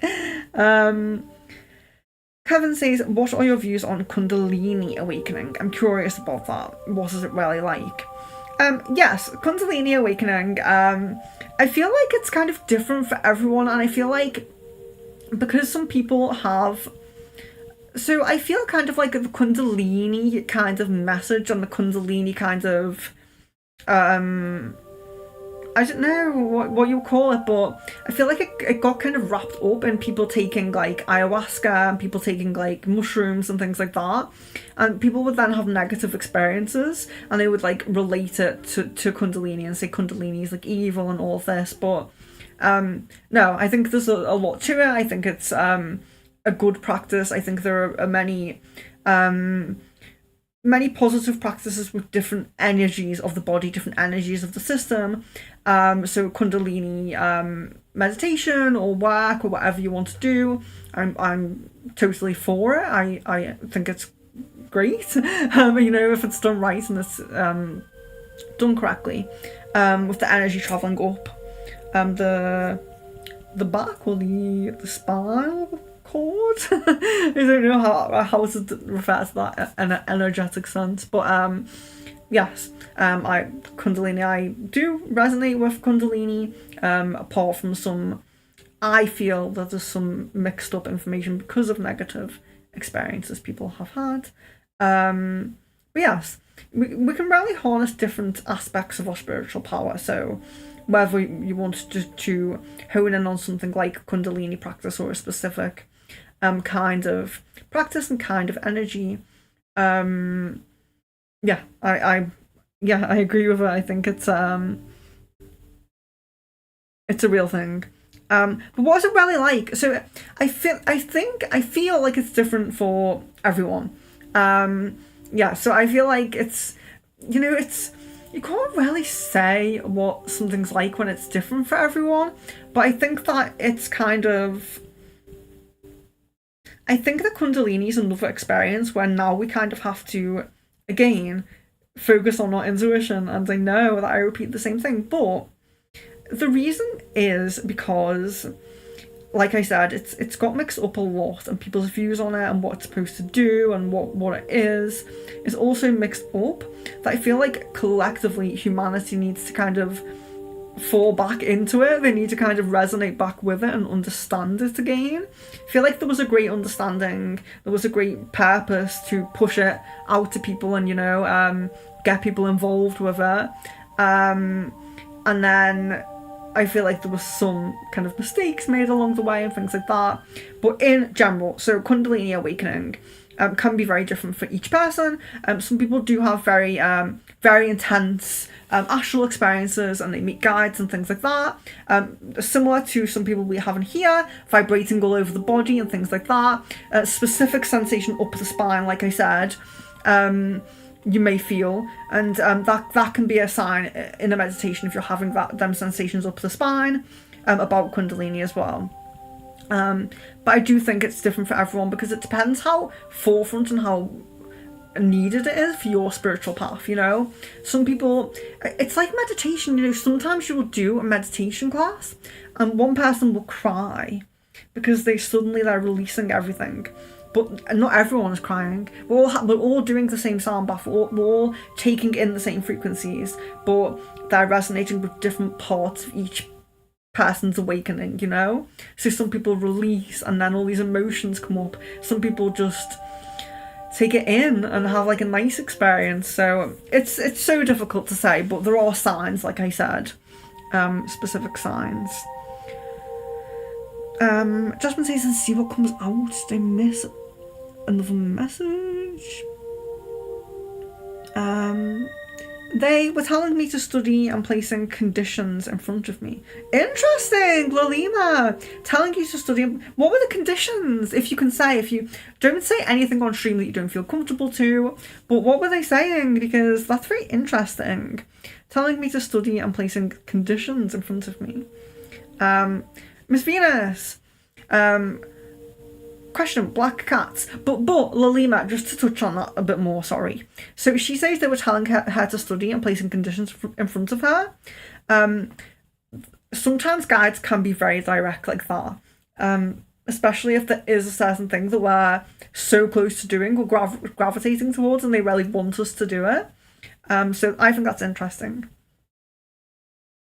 Miss Venus, black cats have been a thing lately. Why?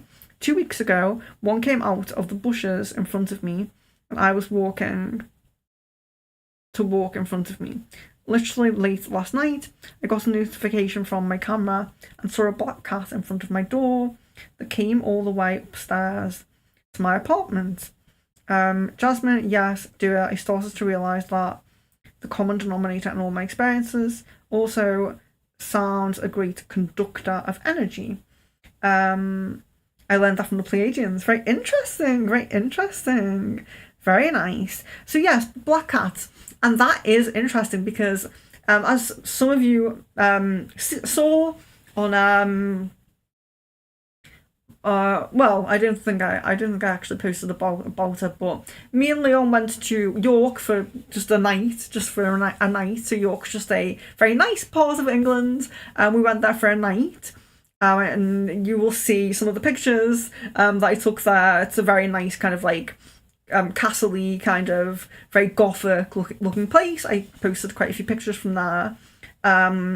So there, we went there for a night, and it was interesting because we were looking around stores, Christmas stores and things like that, and there's actually black cats around York that are made so they're put in certain places, and like you're supposed to like go on a trail and like find them and see them, and I don't know if some of them are like artwork. I think some of them are like sculptures. I'm not sure if they're all like different, but it's we saw one of them, but I bought a glass one, like a little mini one, and they're all around York, and I thought that was interesting because that was coming up for a few different people as well who I'm talking to, clients and friends. It has been coming up. Black cats have been coming up for, I would say, maybe 3 weeks now, something like that. And black cats have been coming up a lot. And I mean, black cats, they are kind of, sometimes it sounds a bit generic, but they are very indicative of magical energy. So they are very indicative of, that associated with witches anyway, in a very kind of I don't know, broad sense. I don't know how to say it, but they are associated with witches anyway, and I feel very like the connection with them is very much about magical energy, protection, because they're black cats as well. But it's the magical energy. It's kind of a it's almost like they're attracted to that, when you're emanating that more magical manifestation kind of energy.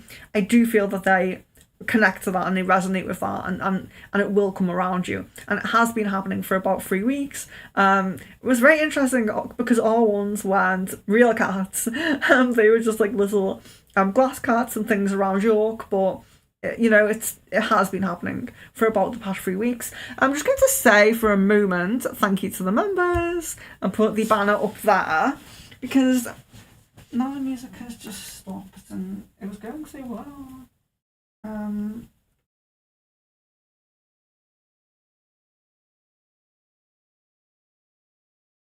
There we go.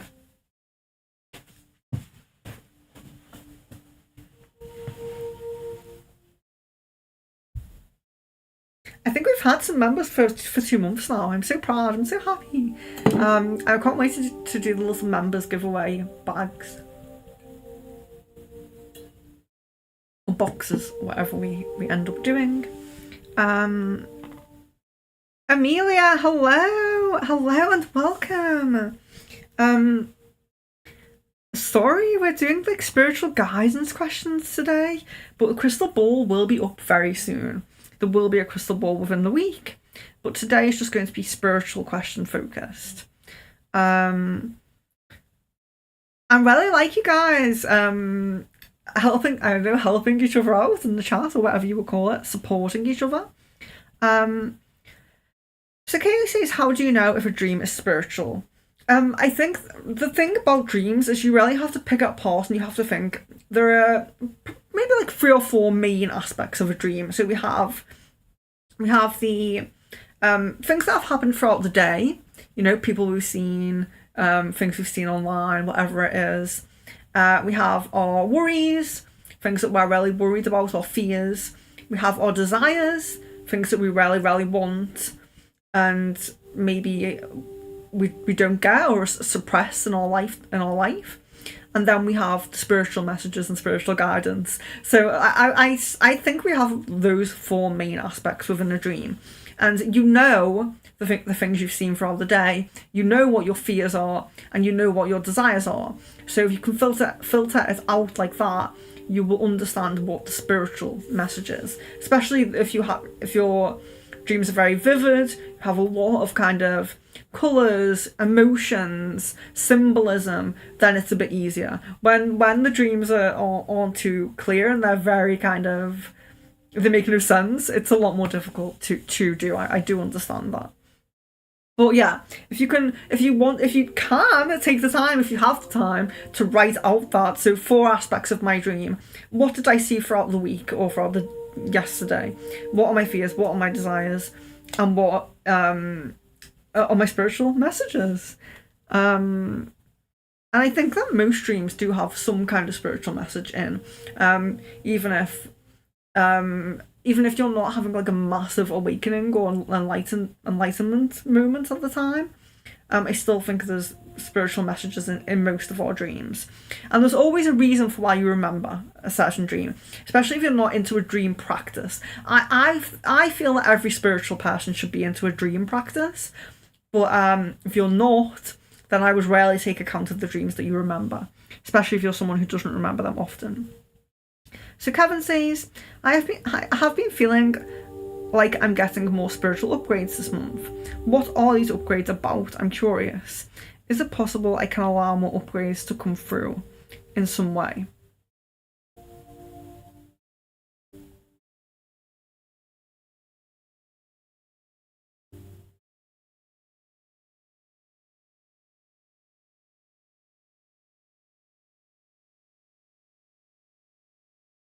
Yes, so this kind of heightened energy around this month, so around December and the beginning of January, the heightened energy to me helps with astral projection. It helps me to astral project easier, but it's different for every person, okay? So we all have that energy some way. It's like the celestial bodies, you know?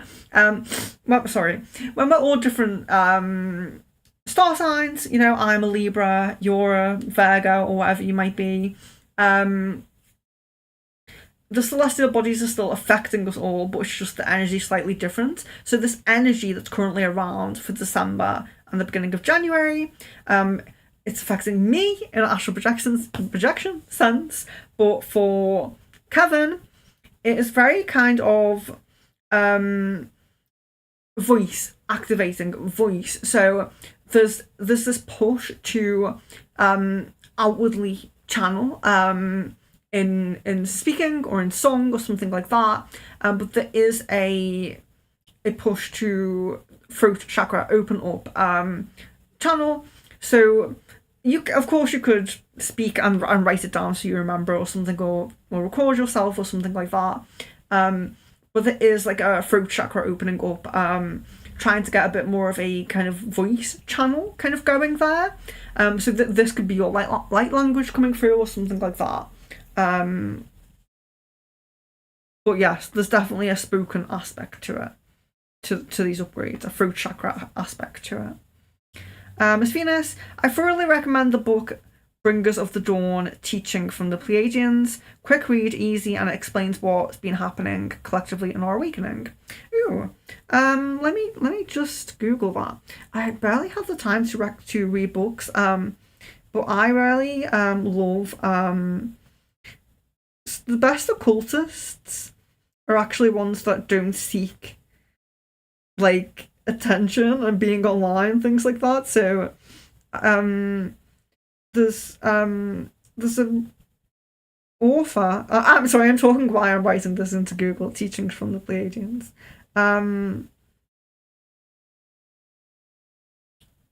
There's an author called Brian Barrett, and he is he works with entities. Basically what he does, his main thing that he does, like Miss Venus said before, he is I don't know how to say it, because it's like he releases entities from people. He removes entities from children, from people suffering, and all of that. And that's kind of his job. And he doesn't really seek to be, outward, in the public eye, in a sense, if you will.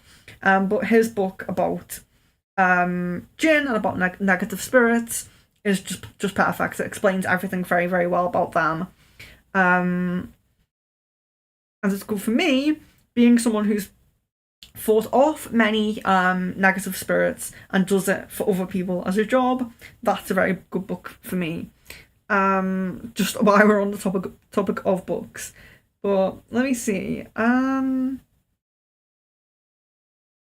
no. What is this? I think I've read some of this a very long time ago. Or listened to audio of this a very long time ago. I will revisit it. I will definitely. I always take suggestions when I can, when I have the time to. I'll definitely put that on my list, and of course, anyone else who's interested in that.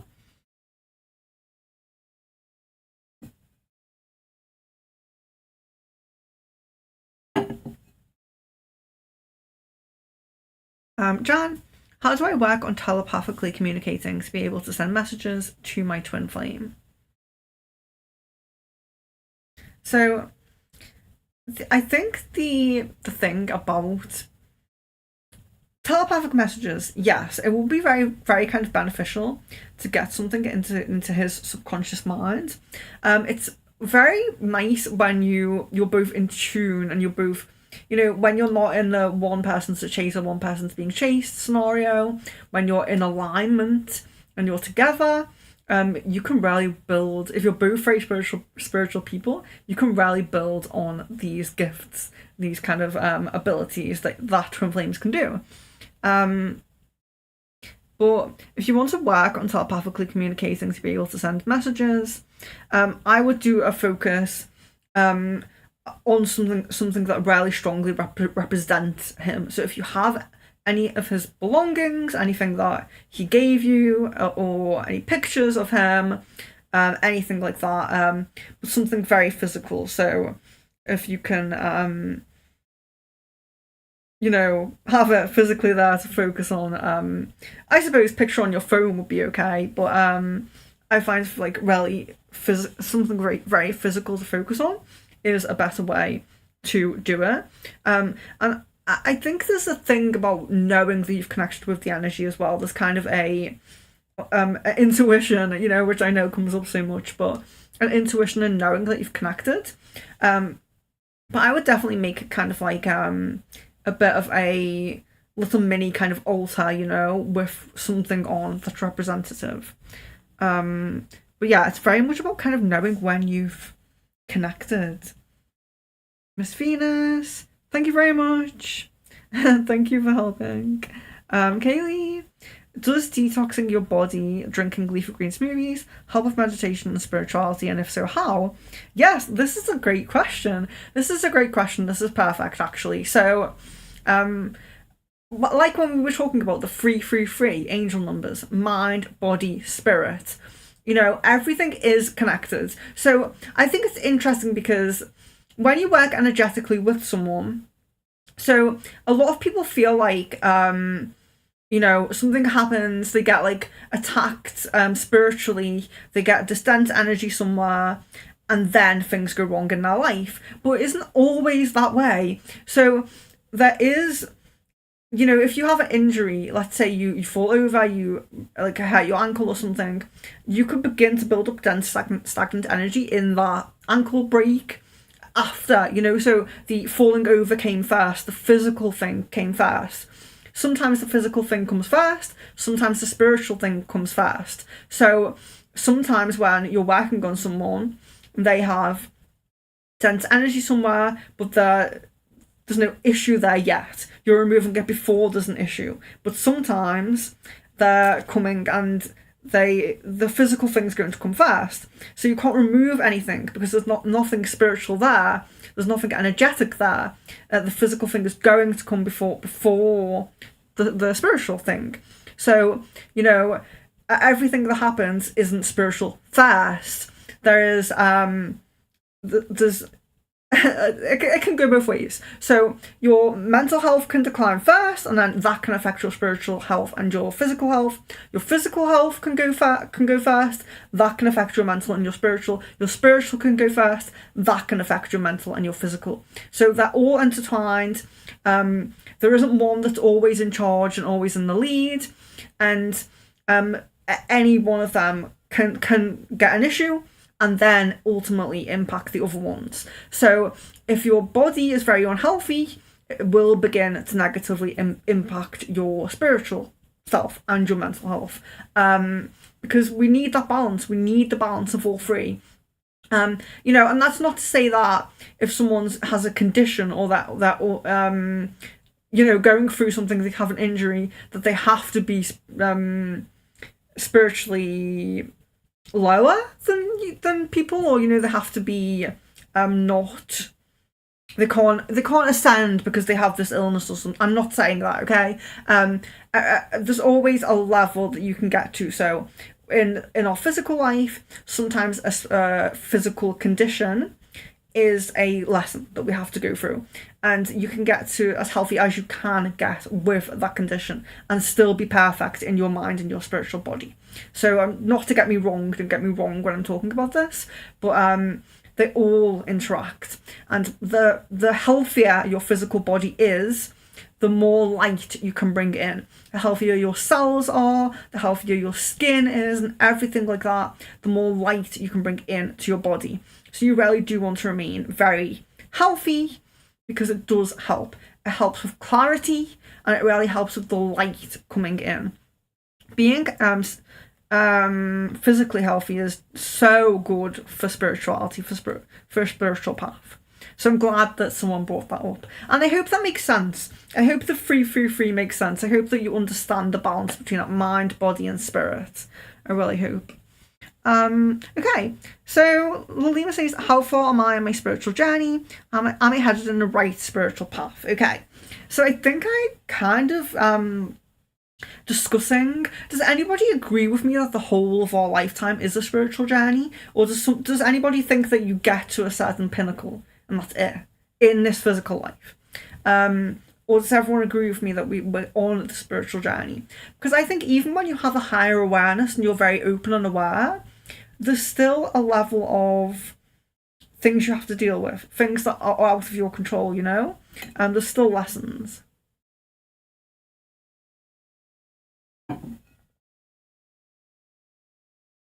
Excuse me. I feel like my drinking sounds so loud now that the music stopped. Okay, so am I headed in the right spiritual path, Lilima?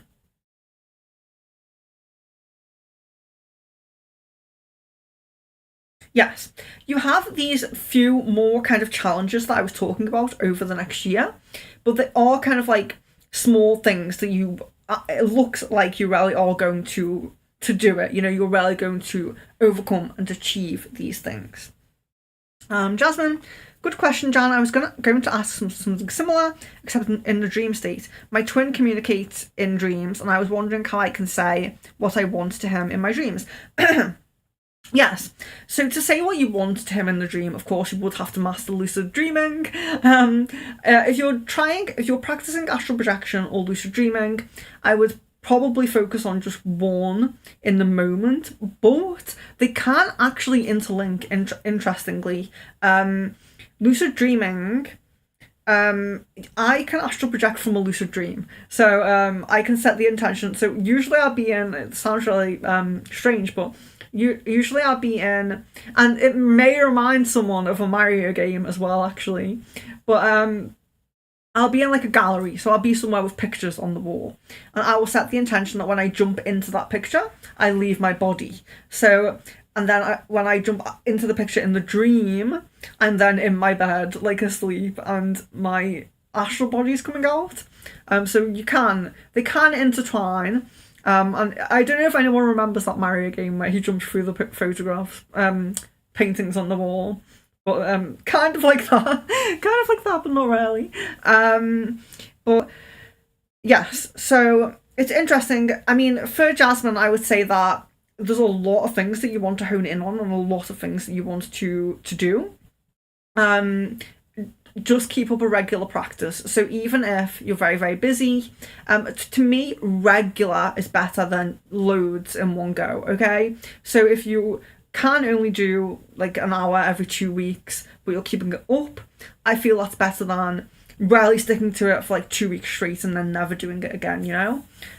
Because it does seem like, you know, lucid dreaming, communicating in dreams, astral projection, Jasmine, does seem like you're like trying to do a lot or want to do a lot. I would say trying because you can do it. I know you can do it, but you know what I mean. Kevin, I would love to have a physical alien encounter one day. I feel I do have that in my path, but I just don't know how and when that can happen. Yes. The thing about physical alien encounters is it's kind of because we're not ready in humanity, like as a whole in collective consciousness, to communicate with ETs, and you know, not everyone is ready. They do kind of find it easier and less kind of noticeable, I suppose, to do it, to communicate astrally and to connect astrally. And you'll probably notice that there's a lot more of that than it is physical. But it is physical, of course. And if anyone has ever heard of CE5, C, like the letter C, E, the letter E, and then 5, by Stephen Greer, you can summon UFOs. And also go to UFO hotspots. So find areas near you where there's been irregular sightings and go there. If you really wanted to communicate with them, I would just say do it. But always have your protection. Always set the intention to be connecting with your star family, not just any ET, okay? But yes, Kevin, I feel it's very possible on your path. Miss Venus is great question, Kaylee. I was wondering something similar. Diet, I've heard so much about this. Is eating animal meat not supportive of higher vibration? Doesn't make a difference. Okay, another very interesting point. So, I am vegan. I have a completely fully plant-based diet. I don't have anything that isn't vegan, even honey or anything like that. I'm very vegan. Even my makeup products, clothes that I wear, you know, no wool, anything like that. And I did make that decision whilst I was learning to astral project. And I did find my astral body lighter and more able to navigate it on that diet. I don't preach to anyone or tell anyone what they should be eating or anything like that. In my personal beliefs, I do believe that the vibration of empathy for those animals and really thinking about where things come from, the root source of things, resonates with also having a spiritual experience and being given a gift, you know. I personally, for me, it worked. Personally, for me, it really helped. My kind of main reason was health and meditation purposes. I didn't really have that connection yet that I really cared about the animals at first, but that just gradually came. So I'm not preaching to anyone, you know. I have no I don't mind what your diet is. I don't, you know, I'm not going to try and make anyone have my diet. That's just what works for me. And of course, I'm not giving like health or medical advice or anything like that. But it worked for me. So Justin says, I think it's a great question too, Kaylee and Miss Venus. I heard that, but then I heard someone say it doesn't matter what you eat because every food has a purpose, whether high or low, except energy drinks are no-go because they disturb the heart. Yeah, it's very important to think about these things. Think about which chakras things are affecting, and moderation as well. I personally don't have energy drinks, but I do drink coffee. I love coffee, real coffee, ground cafetiere coffee, coffee snob. But yes, I really do love coffee. I only have one a day in the morning. I don't drink those fizzy energy drinks or anything like that. But I think if you really like it and it gives you some energy, just take it in moderation. Don't overdo it. because yes, it could be bad for the heart if you overdo it. Miss Venus, I've been wondering for a long time now if my life and work path, especially after this predicted big change coming, includes doing a more psychic type of job, like type of reader or energy. So let's see.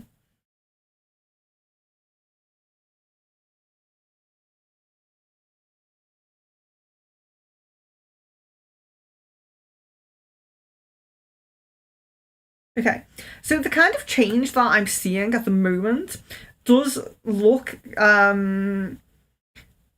can I say it? Still like you're working for someone. Okay, so still like kind of working for a company or for something, but you can do that. That is a possibility for you.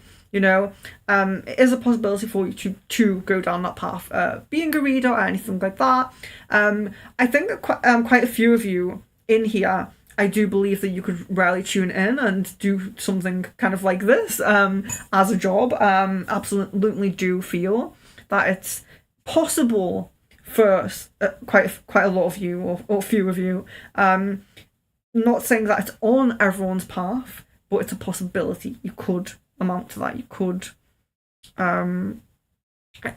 achieve, align to that. That's the word I'm looking for. Not amount, align. So Kevin, what about the 9 solfeggio frequencies? I don't really know much about it, but feel they are very healing frequencies to work with. Yes. So my big chime, does have 9. Let me just double check. Yes, I knew it does. Don't know why I'm saying that. So the chime that I have, so I wish I had a picture of it to show because it's a bit big to move over. It's huge. It has all solfeggio frequencies on it. So it's a big wooden frame. Has LED lighting on the inside, so you can have like have it dark and have LED lighting if you go and do, because you do in-person sessions sometimes. But each of these, this is actually the smallest one, this chime. But half of them have light language on, and there is 9 of them, so it's all the solfeggio frequencies.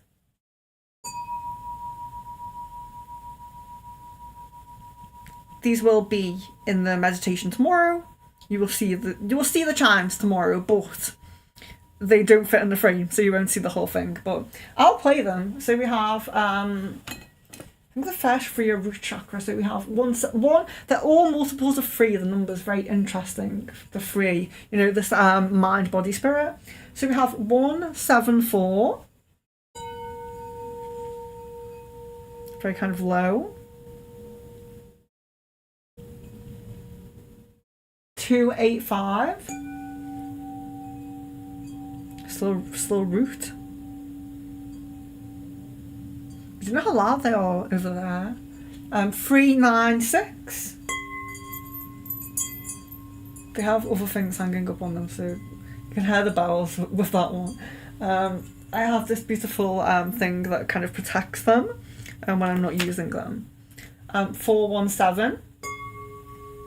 Moving up now. Up in chakras. 5, 2, 8.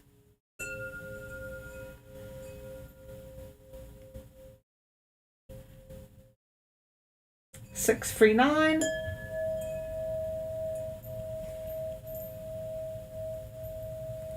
7, 4, 1.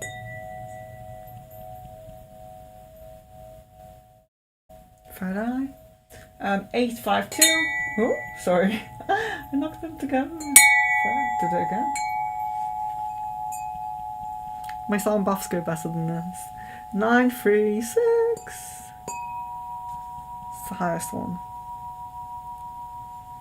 Yeah, I love solfeggio, absolutely. So yeah, so I have a few things hanging up on them, so sorry about that. One of my clients made this. One of my clients and beautiful friends made it. It's so beautiful. It's like a little spirit doll. It looks a little bit like me. Cute. I really love it. I will link her shop as well if she's still selling them. So thanks, Jasmine. My approach now is thanking the beautiful animal souls who have shared their energy with me and send them love and light as my brothers and sisters in spirit. Yeah, I think that everyone's on their own journey, and it's not on everyone's path to I don't know, have that diet, become like in that kind of energy. Everyone's on a different path. So um Miss Venus, not my perspective, was my question too, just something I had to add to the list of questions about diet. I love your approach to thanking the animals. I have a hard time maintaining being thankful. I have a huge love for food of all kinds. Yeah, so always to be thankful, definitely.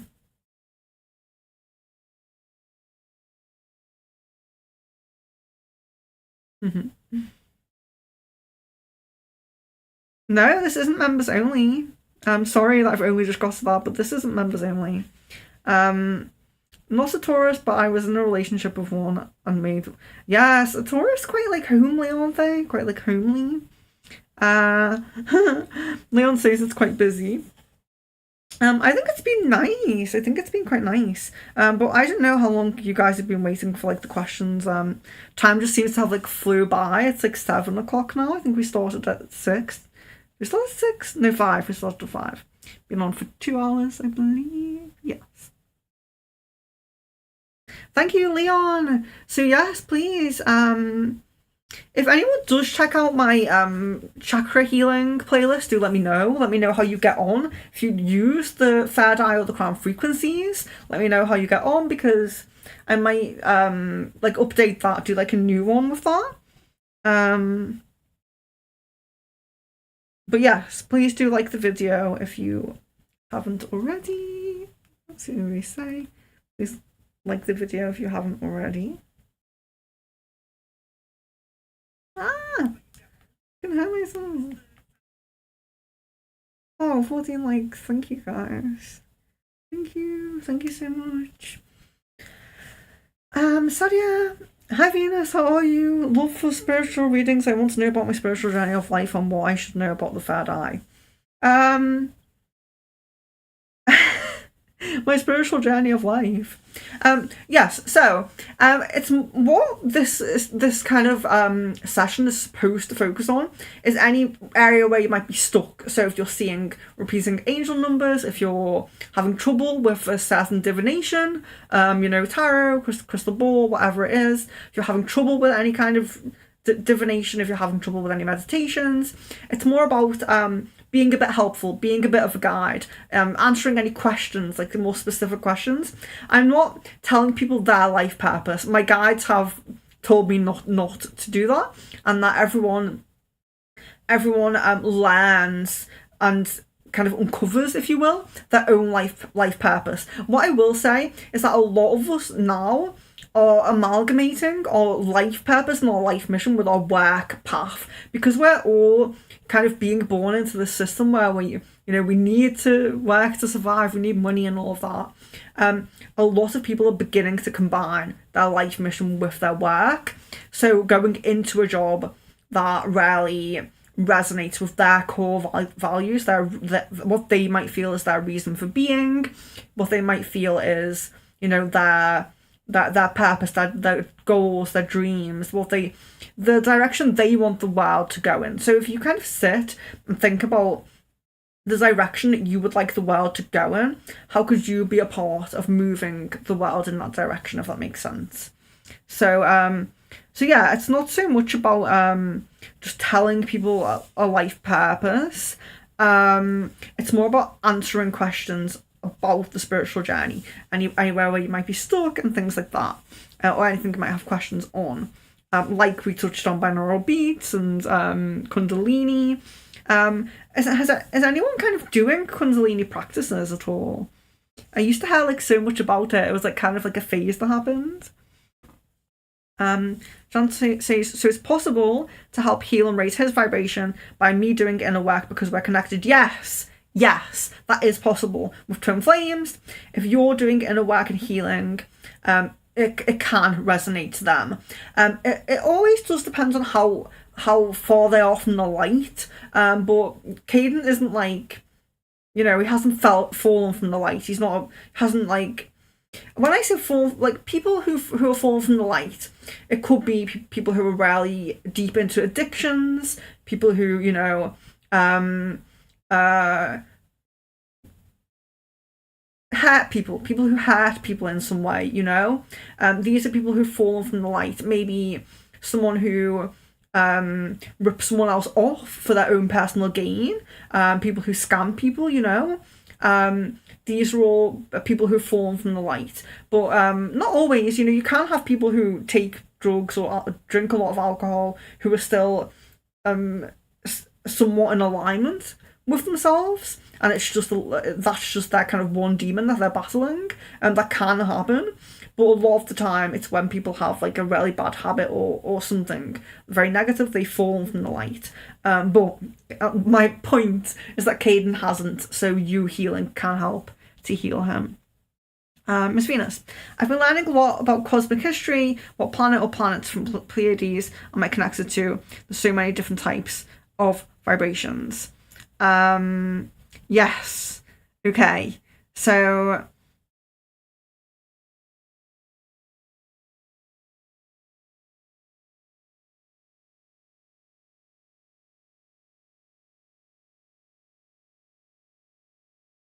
same as my guides.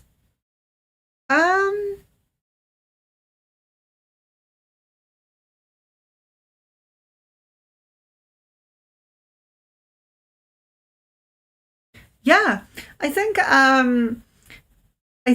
it all depends as well, because it's how many lifetimes did you have there? You know, the Pleiadians. Sorry, I don't know why I couldn't say that.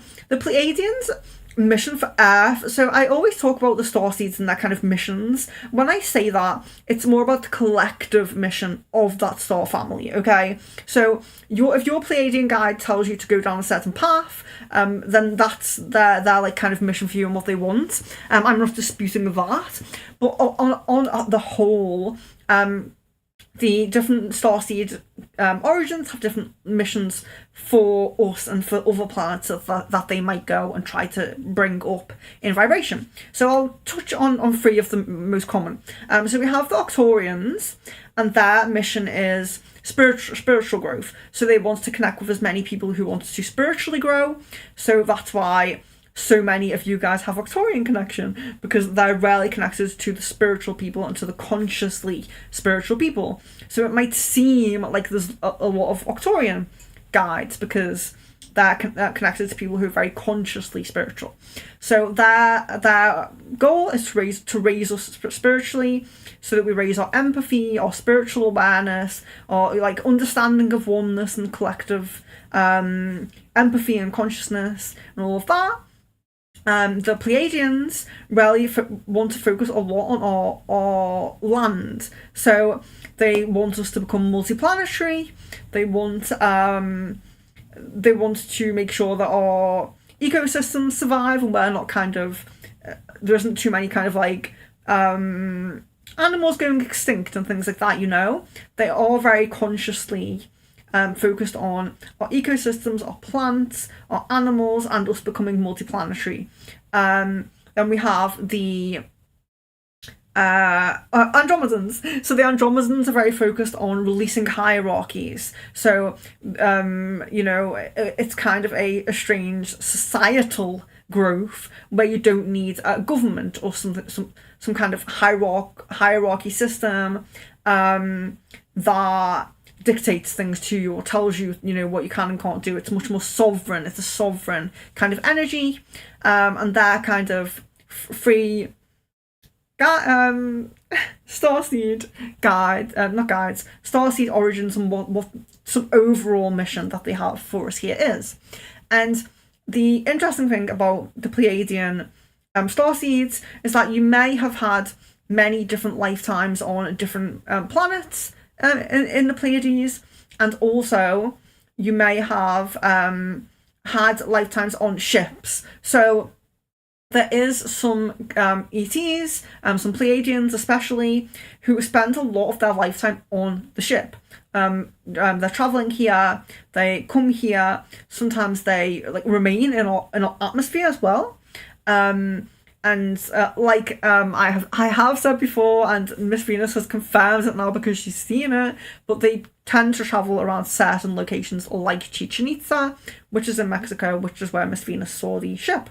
So, in terms of the Pleiadian lifetime, I feel that you will have had multiple lifetimes there, and that they had a multiplanetary system as well, and that you would have experienced life on various planets there, because I do feel that I do feel that sometimes we can go to a certain planet or star system and just have one lifetime, or just have like one or two, but a lot of the time we have very many and multiple, and sometimes even going into different realms as well, which obviously we're going to talk about on the otherworldly starseed. On the otherworldly one, we're going to talk about how some of you have had lifetime experiences here, but in different realms. So that should be very interesting as well. But yes, multiplanetary places in the Pleiades and on ships traveling as well, which is very interesting, I feel. So Lalima says, when I do my chakra meditation, I feel tingling sensations on chakra area or even my palm and my feet. What does it mean? Okay. So when you have the tingling, you can be healing. You can possibly be healing a certain area, or you could be activating something. So it could be important to feel your emotions at that time, feel how you felt and things like that. But tingling on the hands and feet as well, or the hands specifically, there could be some healing energy coming through there. So you could be healing parts of your system, and you could have healing abilities, being attuned to some natural healing abilities. I feel that. And tingling can mean different things for different people, by the way. So Miss Venus says, I wonder if I'm connected to Maya or Tegeta. I know, do you know what? I just can't pronounce them. I have picked up a planet before in a star system, and I just had to write it down and didn't really know how to pronounce it at all. But I'll check that. I'll check.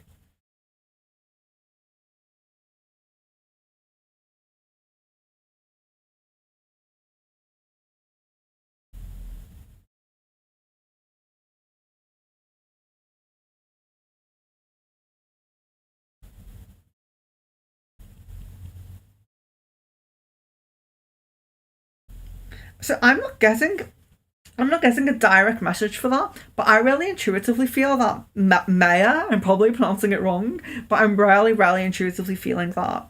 I wonder what you felt, or why you picked those two to say, But yes, I'm feeling really drawn to that.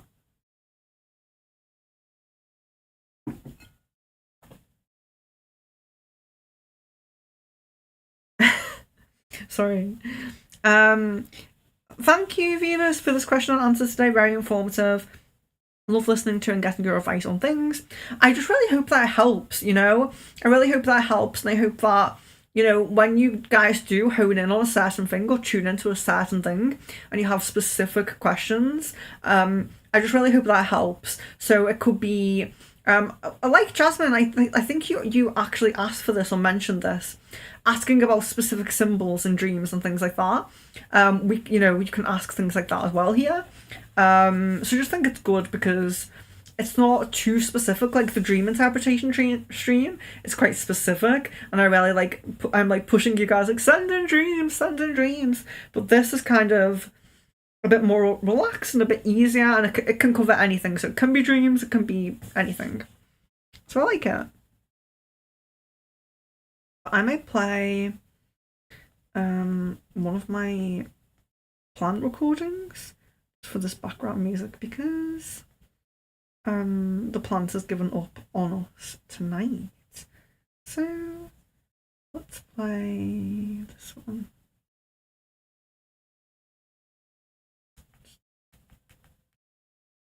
It's also a bit like kind of.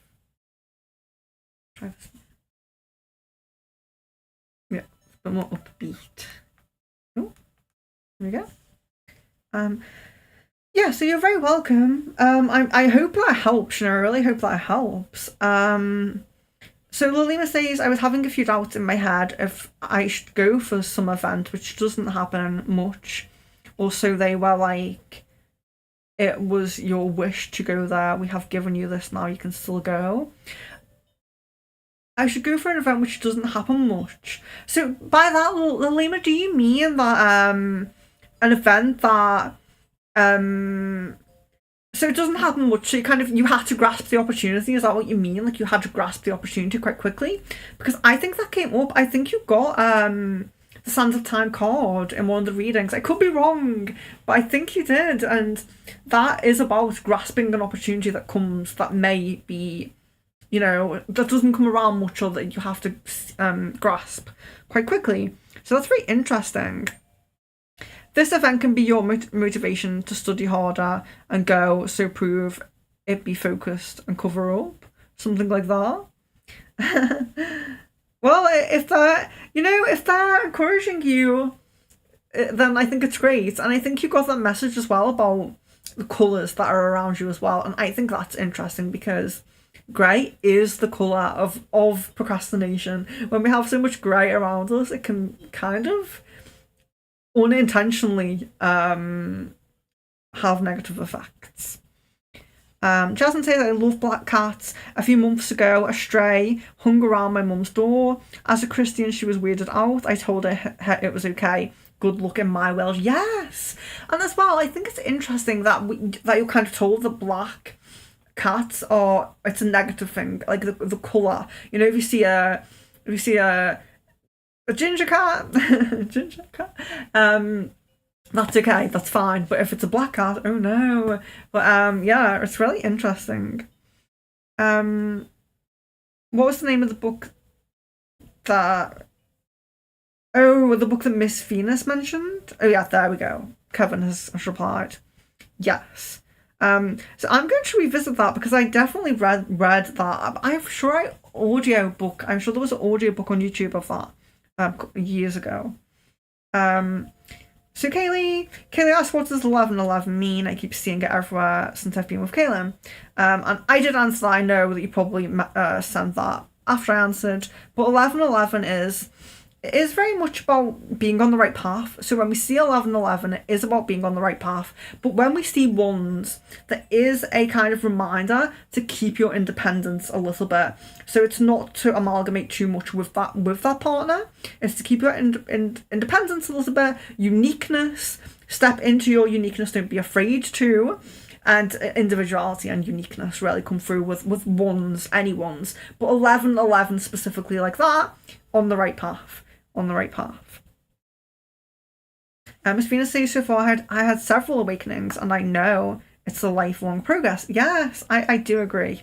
And it's like, I feel like a lot of people, when they first go into spirituality, they think that there's going to be one big awakening and they're going to understand everything, when yeah, it is really like many little enlightenments and awakenings. I do feel that you get to a point where you're a lot more aware and you really trust your intuition and your energy, but I also agree that it's a lifetime thing. Ascension symptoms keep coming back as I continue to evolve. Oh, hello Shweta, wow, it's been a long time. I hope you are well. Miss Venus, literally grounding and resting. Headache strips or migraine relief hats are your friend. Wow. I'm so sorry they were having those symptoms. Shweta, what spiritual practices would help me grow in my spiritual journey? Also how to shut negative thoughts and energies which try to hinder me while in meditation. Okay. So we did speak a little bit about like the meditation process. Having that 1/4 meditation can be really good, and I do think that 1/4 meditation is very good when you're trying to shut down a negative thoughts and energies. So where you're saying that there. So I do think that some kind of energy healing or vibrational healing with frequencies might help. If you're having negative thoughts about certain things, there could be something, some blocks or some dense energy or something in certain areas. So always do like some frequency solfeggio, like Kevin said, some chakra frequency meditations to help clear, or energy work if that's your preference. But spiritual practices, I definitely think that if you're being hindered by thoughts, try one thought meditation. It's very, very simple. One thought meditation. You just simply hold that one thought, that one mantra. It could be, I'm having a spiritual awakening. You could affirm that. You could just say, I'm having a spiritual awakening. I'm having a spiritual awakening. You keep that one thought in your mind, and whenever your mind goes to shift to something that you're worrying about, some anxiety, you just appreciate and accept that thought has come up, but you don't focus on it. You don't go into it. You don't start overthinking and focusing on it. You bring your attention back to that one thought, that I'm having a spiritual awakening. That's just an example. But you can use any mantra or one thought meditation. It's very good for any of these kind of issues that a lot of people have when they're getting into meditation. So I always recommend it. I always kind of recommend the kind of very simple, easy to do things, I could give you like rituals and tell you that you need to buy all these herbs and do all these things, but giving the simple kind of things can be easier. I mean, if someone wants, to know about specific herbs or oils or something, I can do that, but I'm just saying there are very simple ways. So meditation, I personally feel that there's no way around meditation. I personally feel that we do all have to do meditation and get into meditation, whether that's just 10 minutes every so often, or whether you get really deep into it and you really love it. But I don't think there's any way around it. We need to calm our minds. We're in this busy kind of fast lane kind of life. We do need to do that. I don't see a way around it. But spiritual practices that would help me grow in my spiritual journey. So let's see if for Shweta we can have any other spiritual practices that would help her grow in her spiritual journey. So think about the one thought meditation.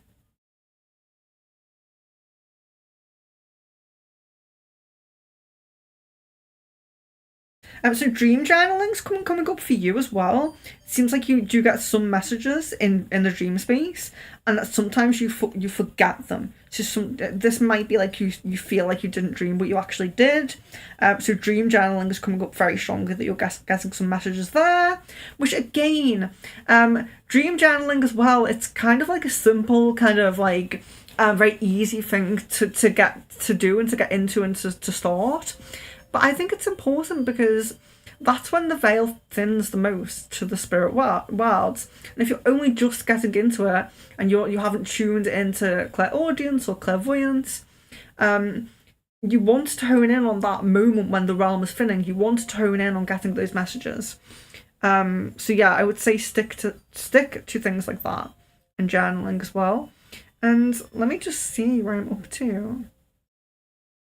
So I think I do need to leave at some point, but let me just check how far down I am. So Shweta, no, that's fine. It's like barely any time. That's great. So let's see if I can get down there. I'm starting to need to go to the toilet.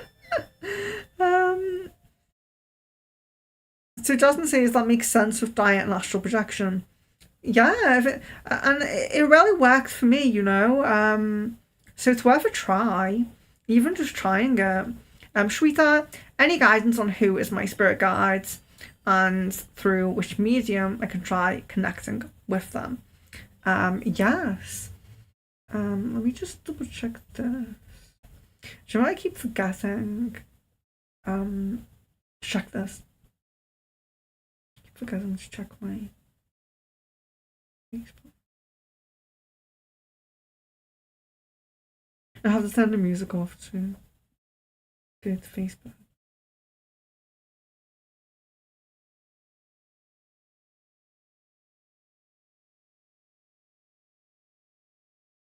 Oh wow. So sorry.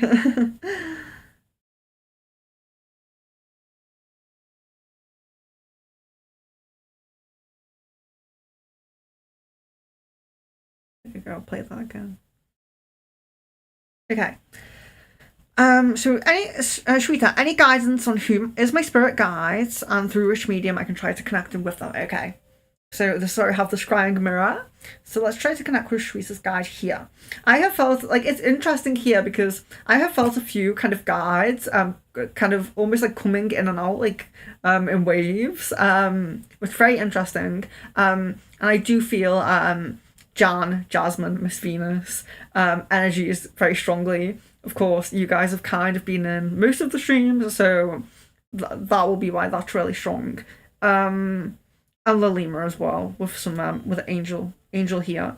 But let's connect with Shweta now and let's see who we can get.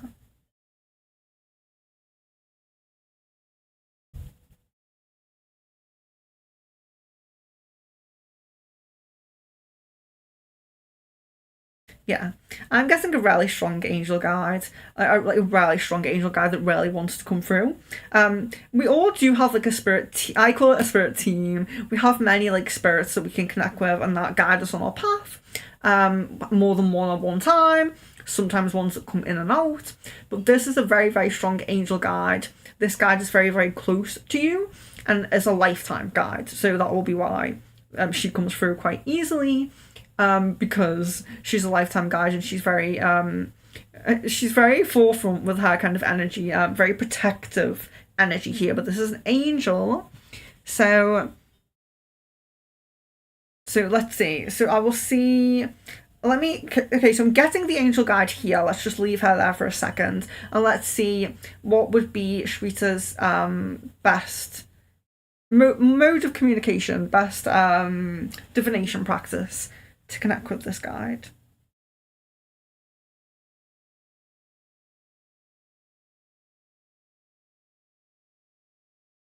Okay, so dreams are still coming up. So she must be one of these guides putting messages in your dreams, connecting in your dreams. But there's also some automatic writing with you, automatic writing as well. So with automatic writing, I will talk through a little bit like how I would do automatic writing and how to like, I don't want to say properly do it. I don't like to say like that I have the right way and all of that, but I'll show you my kind of methods for automatic writing. So I have this candle. So this is a, can you see it? You can just about see it if I put it on the table. I'll put it there. So this is a blue candle and it's cinnamon scented. It's very nice. So let's say I dedicate blue candles to connecting with my angel guide that Venus connected with on stream. So I will can try and get names as well for you guys if you know you have a specific close guide as well. But let's just focus on this now, sorry. So I'm using this, I dedicate this blue candle to my angel guide. I will not use blue candles for anything else. I will not use blue candles in my home. I am dedicating this specific colour to my angel guide to connect with her. I will not use blue candles anywhere else in my home. I will not use them for anything else. When I use a blue candle, I'm trying to connect with when I use a blue candle, I am connecting, I'm connecting with my angel guide. You have to be very affirmative and dedicate the specific thing to them. It can be a colour candle, it can be a scent of incense, it can be anything. It can be, whenever I focus on this. So when I focus on this, I'm focusing on my angel guide, It doesn't have to be a candle, but just an example. You focus on it, you meditate, and you write. So you're automatic writing, you're writing anything that comes up. So at first, you will feel like you're writing nonsense and you're just making it up. But eventually, you'll begin to feel the energy, you'll begin to get clearer messages, and you will begin to be a channel for your guide, and you'll begin to be connected to your guides. It's quite simple. You just dedicate one thing to them, but it's dedicated to them then. So whenever you use it, they will know you're trying to connect with them, and they will come through, and then you will create this ritual. You'll create this this understanding, this communication, you know. And then as you're using that in your meditation, your writing, you begin to channel that guide's messages. So I hope that made sense to everyone, anyone who wants to do automatic writing. So Miss Venus says, Bringers of the Light is a book I suggested. Oh, Brian Barrett, oh sorry. Yes. But his book, I believe he only has one book at the moment. But he is writing another one. I spoken to him because I wanted to get a paperback of this book. I actually got this Kindle. The whole reason for Leon gave it to me, but the whole reason for it was to read Brian Barrett's book. I didn't want any other ebook or whatever it's called. I didn't want anything else. I got this just for that. I know I use it on stream now, but that was the only purpose that I got it. Because he didn't have paperback. He's almost through another book, and he does do interviews. He does interviews a lot of the time with this journalist called Christine Hart. And he is very spot on. The things that he says about symbolism, the things that he says about occult rituals, the thing that he says about the jinn. He's very spot on. I really resonate with what he says and really find him very informative. If you find interviews that he's done, if you're into listening to anything like that, he covers a lot of things, and he does talk about magic. I think he's done a ritual for connecting with angels as well, and that should be up there on YouTube somewhere. He does get interviewed sometimes by this journalist, but other than that, he's very, very into his work, and he doesn't really put a lot of things out there himself. But I have his book here because that was the whole purpose for getting this Kindle. He's very spot on about what he talks about.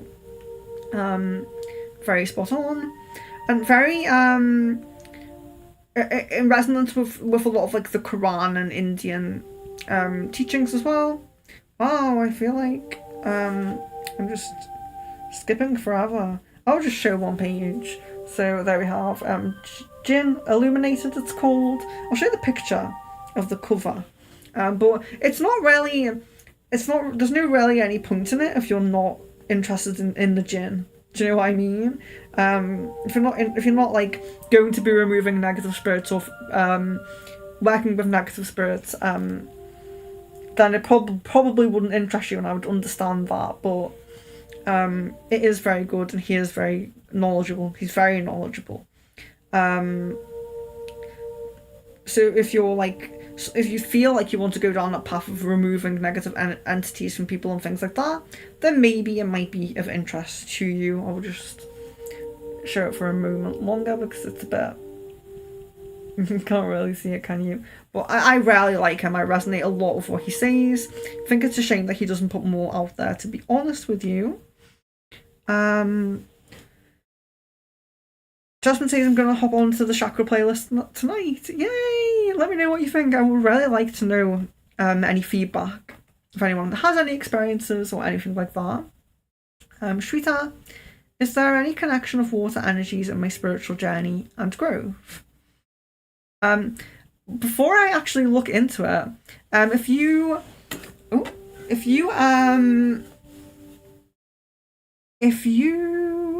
I can't think what I'm saying. if you feel connected to water, there are many, many practices that you can do with water, is what I was trying to get at. So if you feel very connected to water, you could have lived on a water planet in the past, Sirius, Mintarka, somewhere like that. And water is an amazing thing to work with, and I have Mintarkan connection, so I may be biased in being very kind of like loving water, you know. You see that some of these people who never drink like any water, and I just love water. I'm always having water. But you can do more spiritual, more intentional practices with water, of course. Have my bottle of water here. I could do like a blessing, an affirmation, an intention over this water, you know, and then drink it. So you can say something very positive over the water, like an affirmation, like let's say you've gone for a few interviews and you want to get a job as a, I'm trying to think of a job title, whatever the job is. So you would say, I have this job, I have this job, I have this job, and then you would drink the water. So, you know, you can do affirmations and things like that with water. Of course, there's a very common one that a lot of people do when they're in the shower, and they imagine like all the negative energy is being washed away by the water as well. Water is purifying. Water is very, it's I would say it's high energy, but it's kind of like a conductor, so it can take on the energy of what you put into it, which is why saying the positive affirmations to the water is very positive, because if you're unintentionally being very negative, you know, you're stressing out, you can't find something, you're really angry, and then you drink the water, it's kind of taken on that energy, if you will. So that's kind of how I feel about water. But anything can be used in spiritual practice, you know, and you can do water scrying as well. So this is, of course, a black obsidian mirror that is used for scrying. But you can also do things like that with water as well. And Miss Venus says, because I always had a fascination for Mayan culture since I was younger, the real Mayans, not the distorted version, or the tribes that took over their creations once they left. Interesting, very interesting. And I learned that they came from, that is very interesting. And interesting that I felt really connected to that even without the specific message. Because yeah, and it makes a lot of sense as well with the location you were in when you saw that craft and everything like that. Yes, Lilina, I'm so happy about your connection with your guides and your message. I think that's amazing. That's really amazing that you're getting that strong connection. Chichen Itza is Mayan territory, yes, absolutely. Kaylee says, I have a black cat and he's so loving. Yes, it's like, what about people who have black cats as pets, you know? Cats are actually really amazing, and they can reduce like your stress and your anxiety levels and everything like that. And the vibration of their purring is actually healing as well. So it's almost like when they're doing that purring on you, it's almost like they're sending healing vibrations through you as well.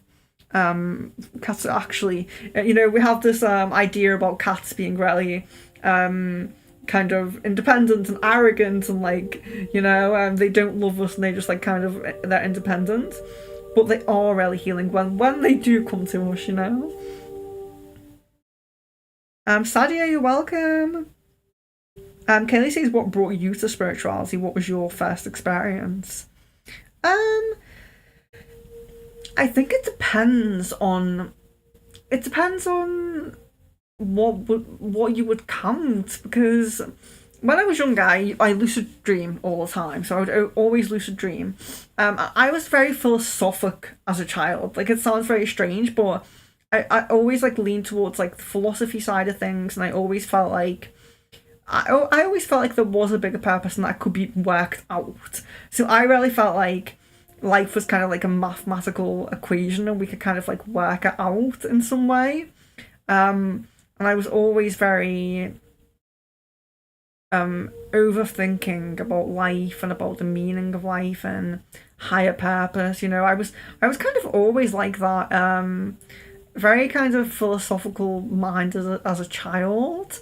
But I don't know, because I used to have these dreams when I was a child, and my mum says I would say that I came back from somewhere, and I used to call it Scrumpy Night. So I didn't really know what that relates to, or what that means, or what that resonates with. But I would always go there. I would say that there was like animal beings who were really loving and kind, and there was a place, a physical place that I would go to. And yeah, I had a name for it. There was beings there, like a bear-like being. I think the bear-like being was the main one. And I would go there every night, and I would, in the morning, I would say that I'd been there, and I would like say that I'd come back. So yeah, it's difficult to say. And my mum at the time, my mother at the time, didn't tell me that she'd been abducted by aliens. I was like very young, you know, and she actually never told me about her abduction experiences until I was 22 or 3. So yeah, so I actually didn't know. But she believed that I was being abducted as a child. So that might be. I suppose that's not necessarily a spiritual experience, though. What brought me to spirituality is probably just being intrigued by everything, and really like when I was younger, really thinking that I could figure things out, you know, really thinking that there was like this one answer that I could find, which it just isn't the case, you know. And I feel like I have a better understanding of that now, and of the human lifetime, and the human reasons, and the human missions, you know, and the reason why we're quite fragmented, and why we don't know everything and see everything, and the purpose for that, for our healing and for our growth. But yeah, sorry, I'm really bobbing on there, but Kaylee says, what brought out, yeah, that was the question. And also, how effective is yoga and exercising for your spirit? Yes, so yoga is very good, because there are poses.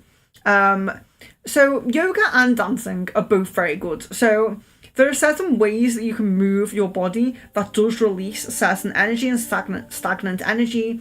There are poses that you can do that do they affect the energy of your body, the energies that you're putting out, the energies that you're taking in a very specific way sometimes. So yeah, so when you dance, so dancing as an example is really great for releasing stagnant energy. Yoga is really great for some specific things, depending on which yoga, you know, poses you do, what kind of thing you're doing. But exercise in general, again, it's like that mind, body, spirit connection. So exercising in general is really great, and it really does help release stagnant energy. The more you kind of exercise and things like that, the more you're kind of moving that energy around the body. And if there is an area that's stagnant or stuck, it can be easier for someone, yourself or a healer or something, to find it, because the energy is moving very well, very nicely. If there's a stuck area, it will really stand out as well. So, and Kaylee also says, I'm drawn to the colour gold lately.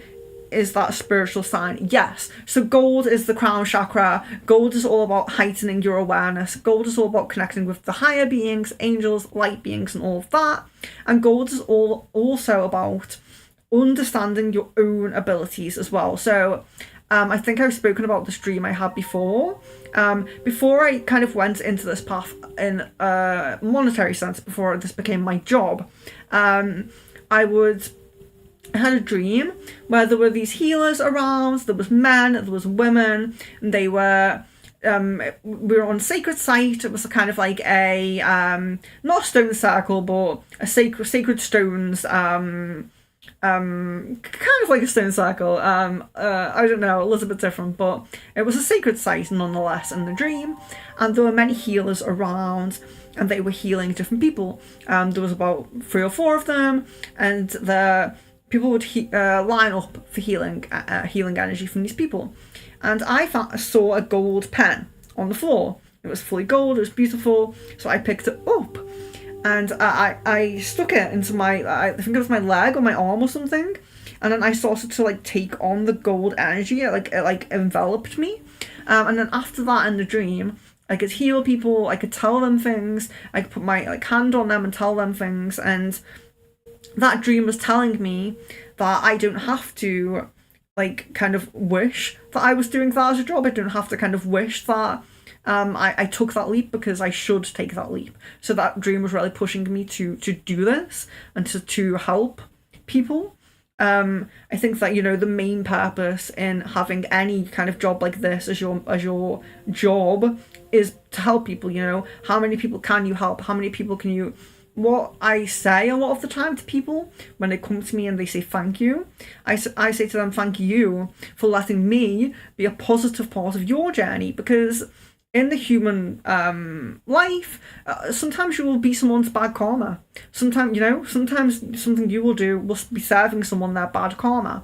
So anything I can do that's a positive part of someone's path, I'm so grateful for, because I know that in some areas I can be like a cog in someone else's machine, if you will, someone else's life path, going around. And I might do something that negatively impact someone when their karma is being served, or whatever it is. So when I am very consciously able to be a positive part of someone's life path, I feel so good, and I want to do that. I feel like I'm supposed to do that. Jasmine, what do you think about how long offerings should be left out? I bought a candle and a plant flower for my fairy spirit guide. I thought about until the candle burns out or the plant dies. Yes, it's again like this. I think this is a good, it's a good indication that we should do our intuition tests, and we should focus on our third eye a lot together as a community, because intuition really does come into it. I would say not too long. I would personally would try not to let the plant die if you can. But yes, until the candle burns out will be perfect. Whatever you feel, and as well, if it's an offering and she really does need to draw all the energy, if the fae needs to draw all the energy out of the plant and it does die, then that's what happens. So be it. But yes. Do what you feel. Be intuitively guided, which I feel that you are. Sid, also, I've got to say, I don't know why it feels like my directional guardian has left me. Okay, let me see.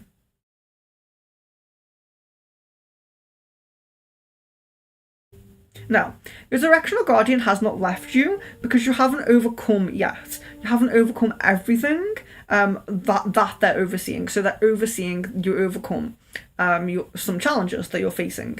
So it looks like they're going to be there for at least another 2 months, maybe 2 to 3.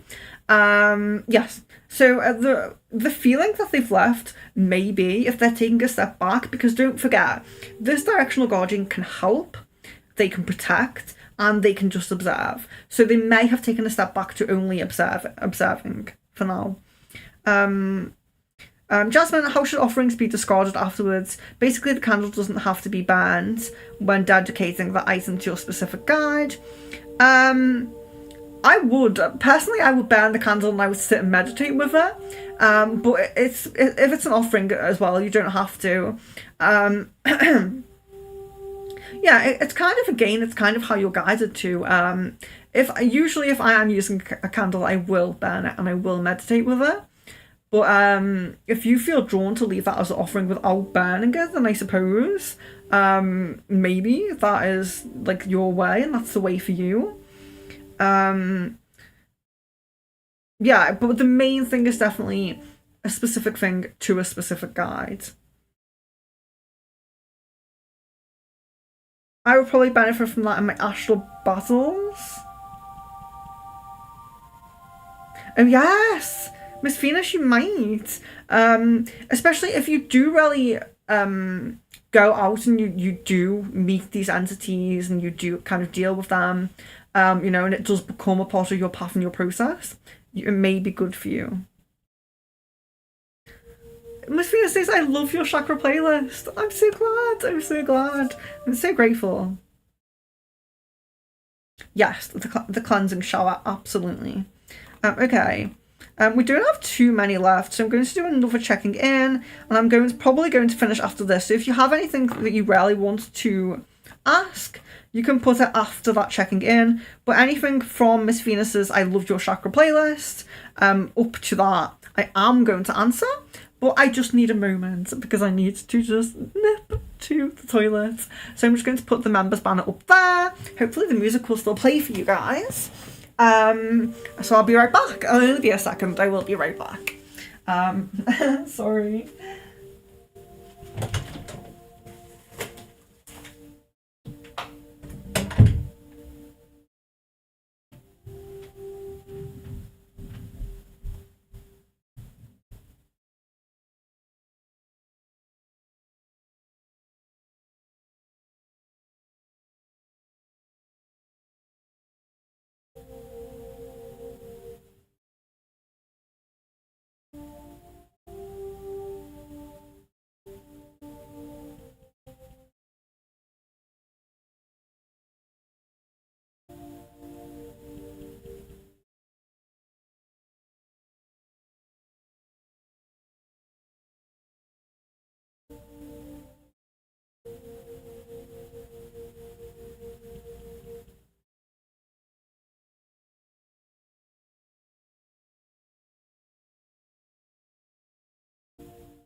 Hello. Thank you, anyone who waited. I appreciate that.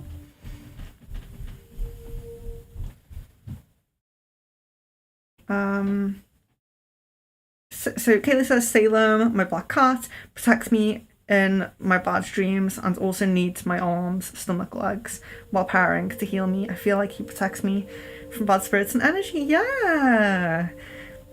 You know, and why would a witch have a cat, you know? A black cat as well, protection.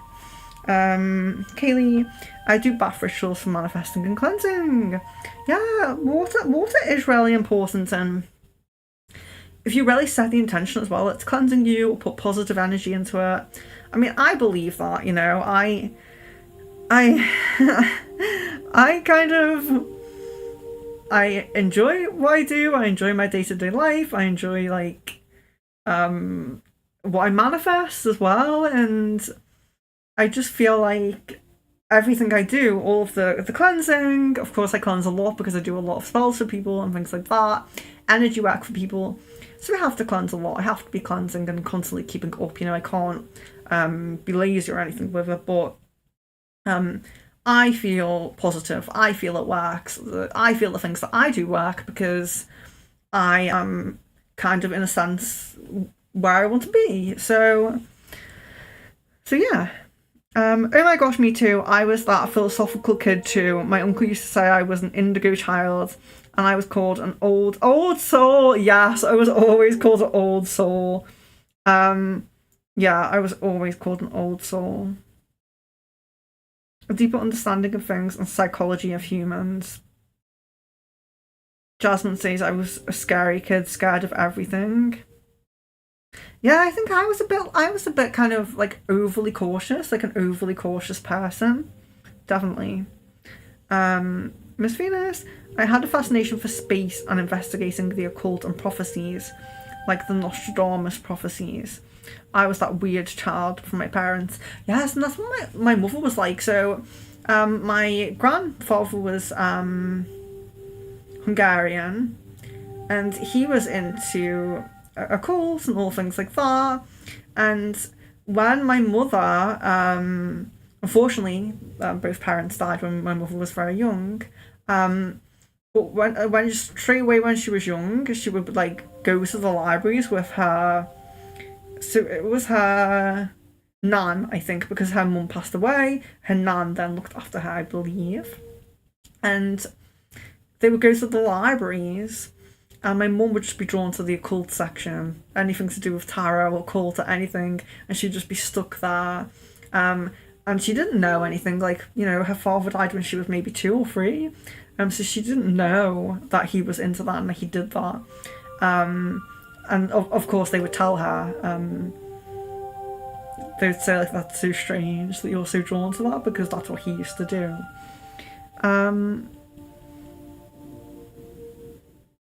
That was lovely, Miss Venus. Really loved the stream today.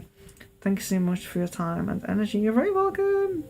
My friends now tell me they always thought I was very mystical. Yeah, you definitely do have a mystical energy. Jasmine, I was a bit of a scaredy cat too, but because of things I knew I could perceive. I'm a religious upbringing, yes. How can I help my soulmate? Oh, Kaylee, how can I help my soulmate become spiritual or open his third eye? I think a lot of this does have to do with, like Jan was saying, your energy affecting them.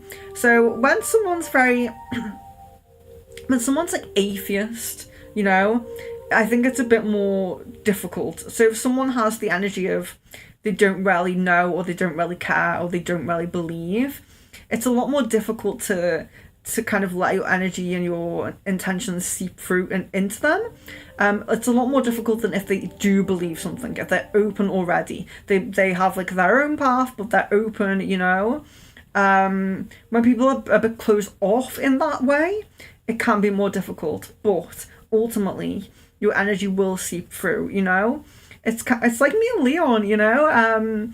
Leon's a tech person, you know. He makes games. He's a game developer. He's very good at technology, and he's very kind of in that mindset and in that life path. But so his focus was never on spirituality or anything like that. But when he met me, and then we would speak about certain things, and he remembered certain experiences that he had, and now, you know, when he comes to my events, he has a tiger's eye necklace. You know, he has his own crystals and his kind of things that he, I suppose, believes and likes now. So yeah, it definitely does happen. But again, Leon was, I don't know. I don't know if Leon was atheist or just kind of open-minded. I think he was just kind of open-minded in the beginning. So yeah, you will eventually reach him and touch. You could have energy work for him on his third eye. You could even sometimes, I have clients that I work very closely with, and their partner has like a specific issue, and their partner isn't aligned to the spiritual path. The partner doesn't believe in frequencies or energy or anything like that. And I will make like so for the person I was doing it for, it was sacral energy. So sacral energy that they needed to work on in their relationship. So I made like a sacral music, sacred, frequencies, music, MP3 file, and sent it to her, and she would just play it quietly in the night when they were sleeping, just to kind of get into the subconscious and all of that. As long as you're not doing bad, I wouldn't do, I don't know. I think as long as you have good intentions, so energy work, cleanses, sound healing, like I just said then, can help as well to get through, and especially in the nighttime to seep through to the subconscious. Miss Venus, don't apologise for needing to use the bathroom. I know, but I was feeling really awkward. Like, is it okay to just leave the stream for a second? But I mean, there's people who stream like for hours and hours and hours. They must, and I mean like 6 to 8 hours, not like I do. Probably maybe just 4 as a maximum. Hello, Nora. Hello. So, who is still in? If you're still in, can I have a butterfly emoji, please? Yeah. I think some people couldn't find the butterfly emoji last time, but if you're still in, can I have a butterfly emoji?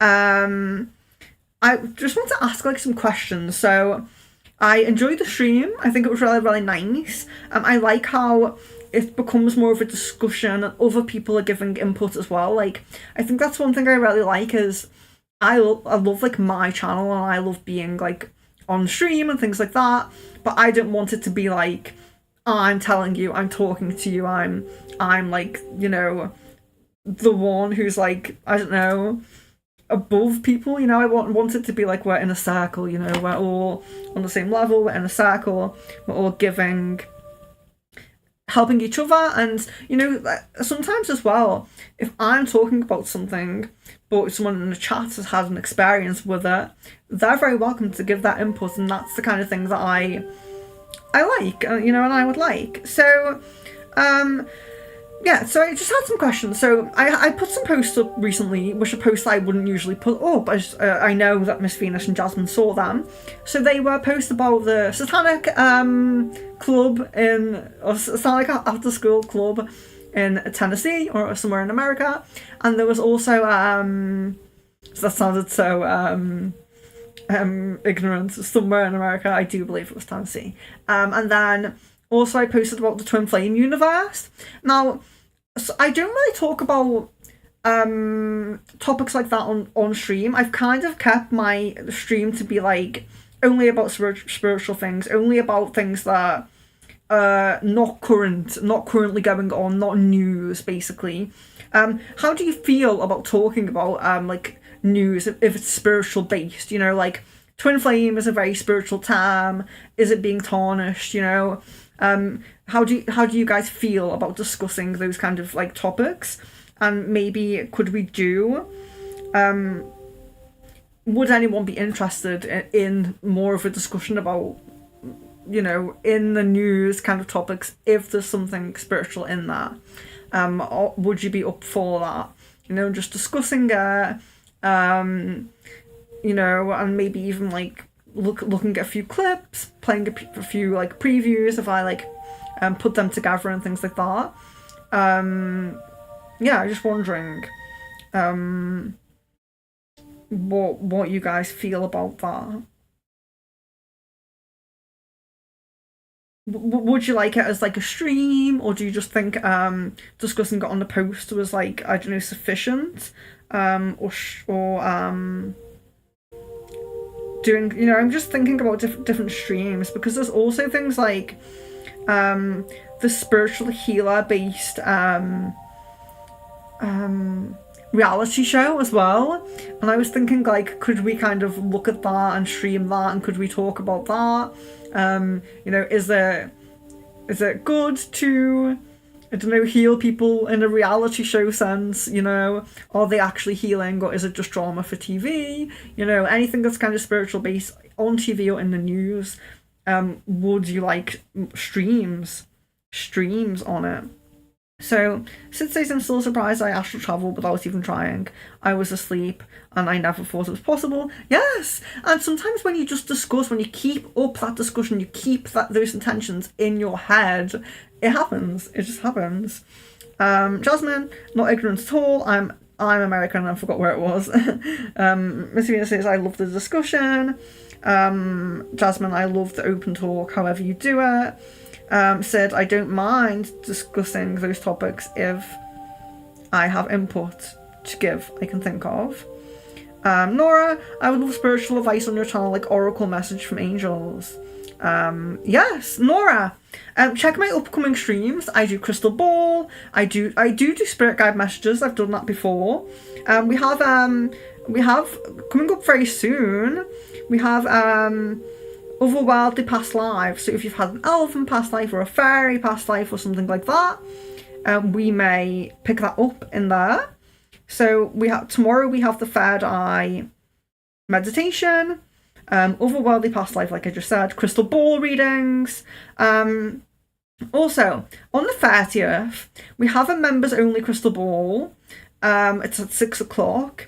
Well, 6 o'clock GMT, and then 3 hours later at 9 we have the releasing meditation. So we'll have to finish the stream whatever it is on that day to do the meditation, but the meditation is going to be a symbolic cord cutting. So I'm going to actually have cords that I'm going to cut, and everyone's going to like release before the new year. So I hope you guys can make that as well.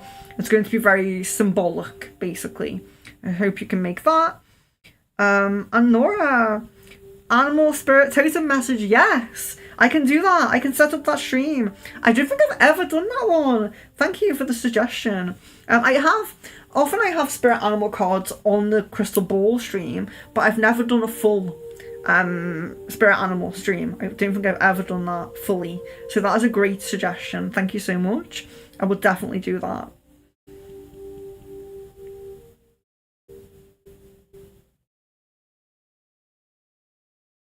Miss Venus says, I think it would be great to identify some of the things we see, even movies, and discuss them in a spiritual context, like putting on yes, like looking for the deeper meaning in things and the symbology used.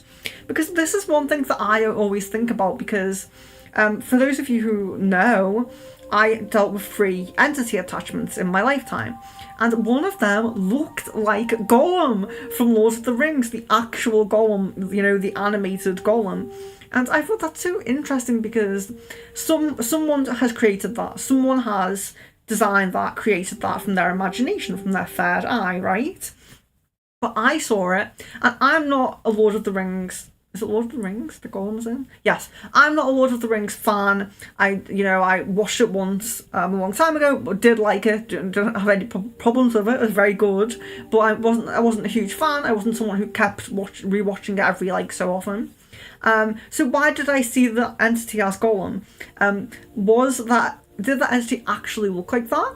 And the person who created Gollum channeled that?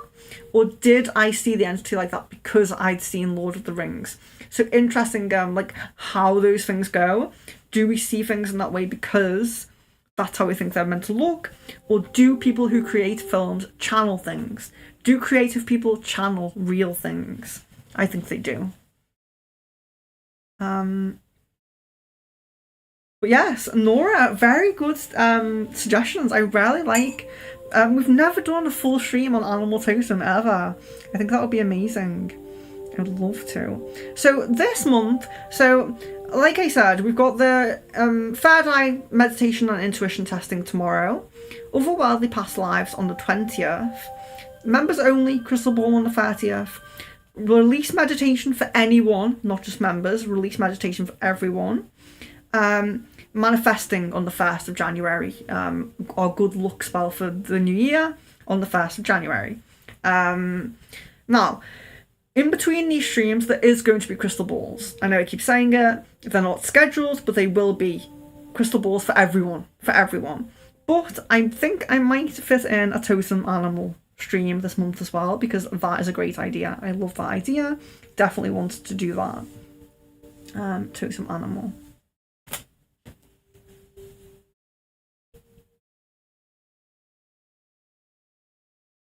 we see things in the news or stuff that comes up and discuss what it means from a spiritual perspective, seeing beyond the veil of and the agendas. I was doing that last night with the movie The Matrix. I rented it and watched a game with my new spiritual eyes. Yes, The Matrix is a good one, isn't it? Very good one. So, but perhaps I might do a poll on like how we would like to do that. So, should we just do it here on YouTube? Should we just do it on YouTube and I could get some clips and put them up here? I could probably do that. I'm sure Leon could do that. In the same way that I like put the members banner up, there could be news stories or little film clips. So yeah, I think that's a great idea. You guys give me really good ideas. I'm really glad. I'm really grateful for that. So I will love you and leave you now, but I'm very thankful. Definitely going to take you guys' advice on streams and, you know, listen to your feedback on what you would like on streams. Thank you very much to all of the new subscribers that I didn't really see in the chat very much, but thank you. It looks like we are over 700. Like I always say, I'll do the giveaway when we're a little bit over, because a lot of people come for the reading and then they leave. They unsubscribe. So, but at the moment we're on 707. So we will do a giveaway soon, as well. So spirit animal stream giveaway very soon. And there will be other crystal balls as well. There'll be a crystal ball within the next few days for everyone. That's available for everyone. And I hope to see you tomorrow on the intuition stream. I really hope that you guys can make it like quite on time, just for the meditation. So if you come in a little bit late, just join in the meditation. Just come straight in and just join into the meditation. We'll try and do the meditation for a good while to give people a bit of a chance to come in as well and join into it. Twilight, I watched last night, Twin Flame movie, I think. Yes! And I've never seen that actually, so that'll be an interesting one. But I definitely think anything new and in the news would be interesting as well. As far as I'm aware, Twilight's not new. Correct me if there's like a new Twilight thing out. Yeah, I didn't know anything about that. But interesting that you both thought of that. Twin flames are not super romantic to me. That's not what the journey is about. Kind of torture at first. Yeah, I think the thing is as well that people are so drawn to twin flames. They're so drawn to it, even though. But I think we are. I think that naturally we are drawn to struggles, challenges, healing. To trying to heal and trying to like grow or groove. I think we are naturally drawn to that, but it's so funny because you can have this really chaotic twin flame relationship. Yes, the highs are amazing, but the lows are very low, or you can just have this kind of nice, smooth sailing kind of soulmate connection that has little bumps in the road. And people always want to choose the twin flame connection, but we seek lessons. We do seek lessons, I believe.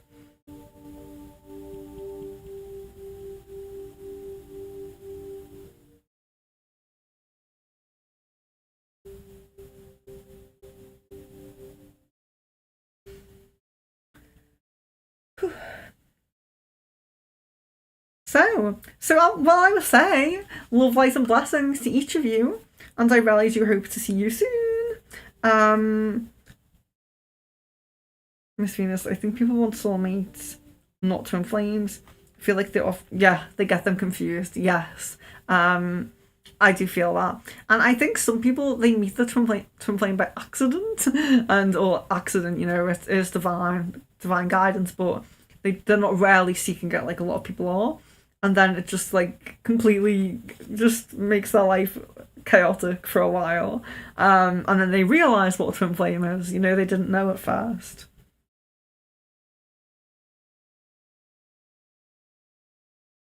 Yeah, so if you want loving and romance, go for a soulmate. But I think the highs of the twin flame connection are quite magnetic. A lot of people do want that.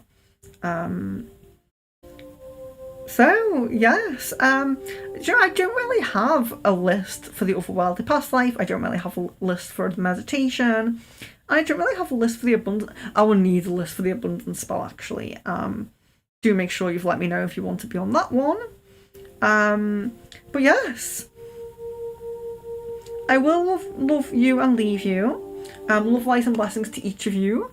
But do let me know if you have suggestions for streams.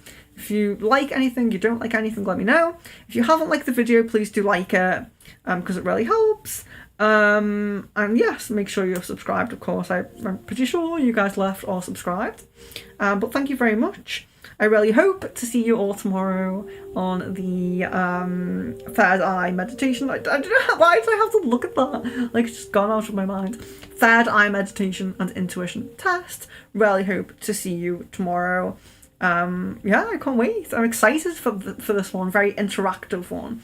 So I will again say thank you to the members. Really lovely to have you guys for 2 months now.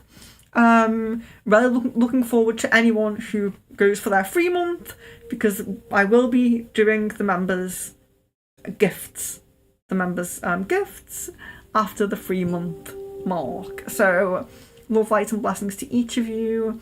Really hope to see you tomorrow. And of course, you can always email me or inbox me on Facebook as well if you wish. So for other ways to contact me, just check the description of this video or of any other video. Love, light and blessings. I hope to see you soon.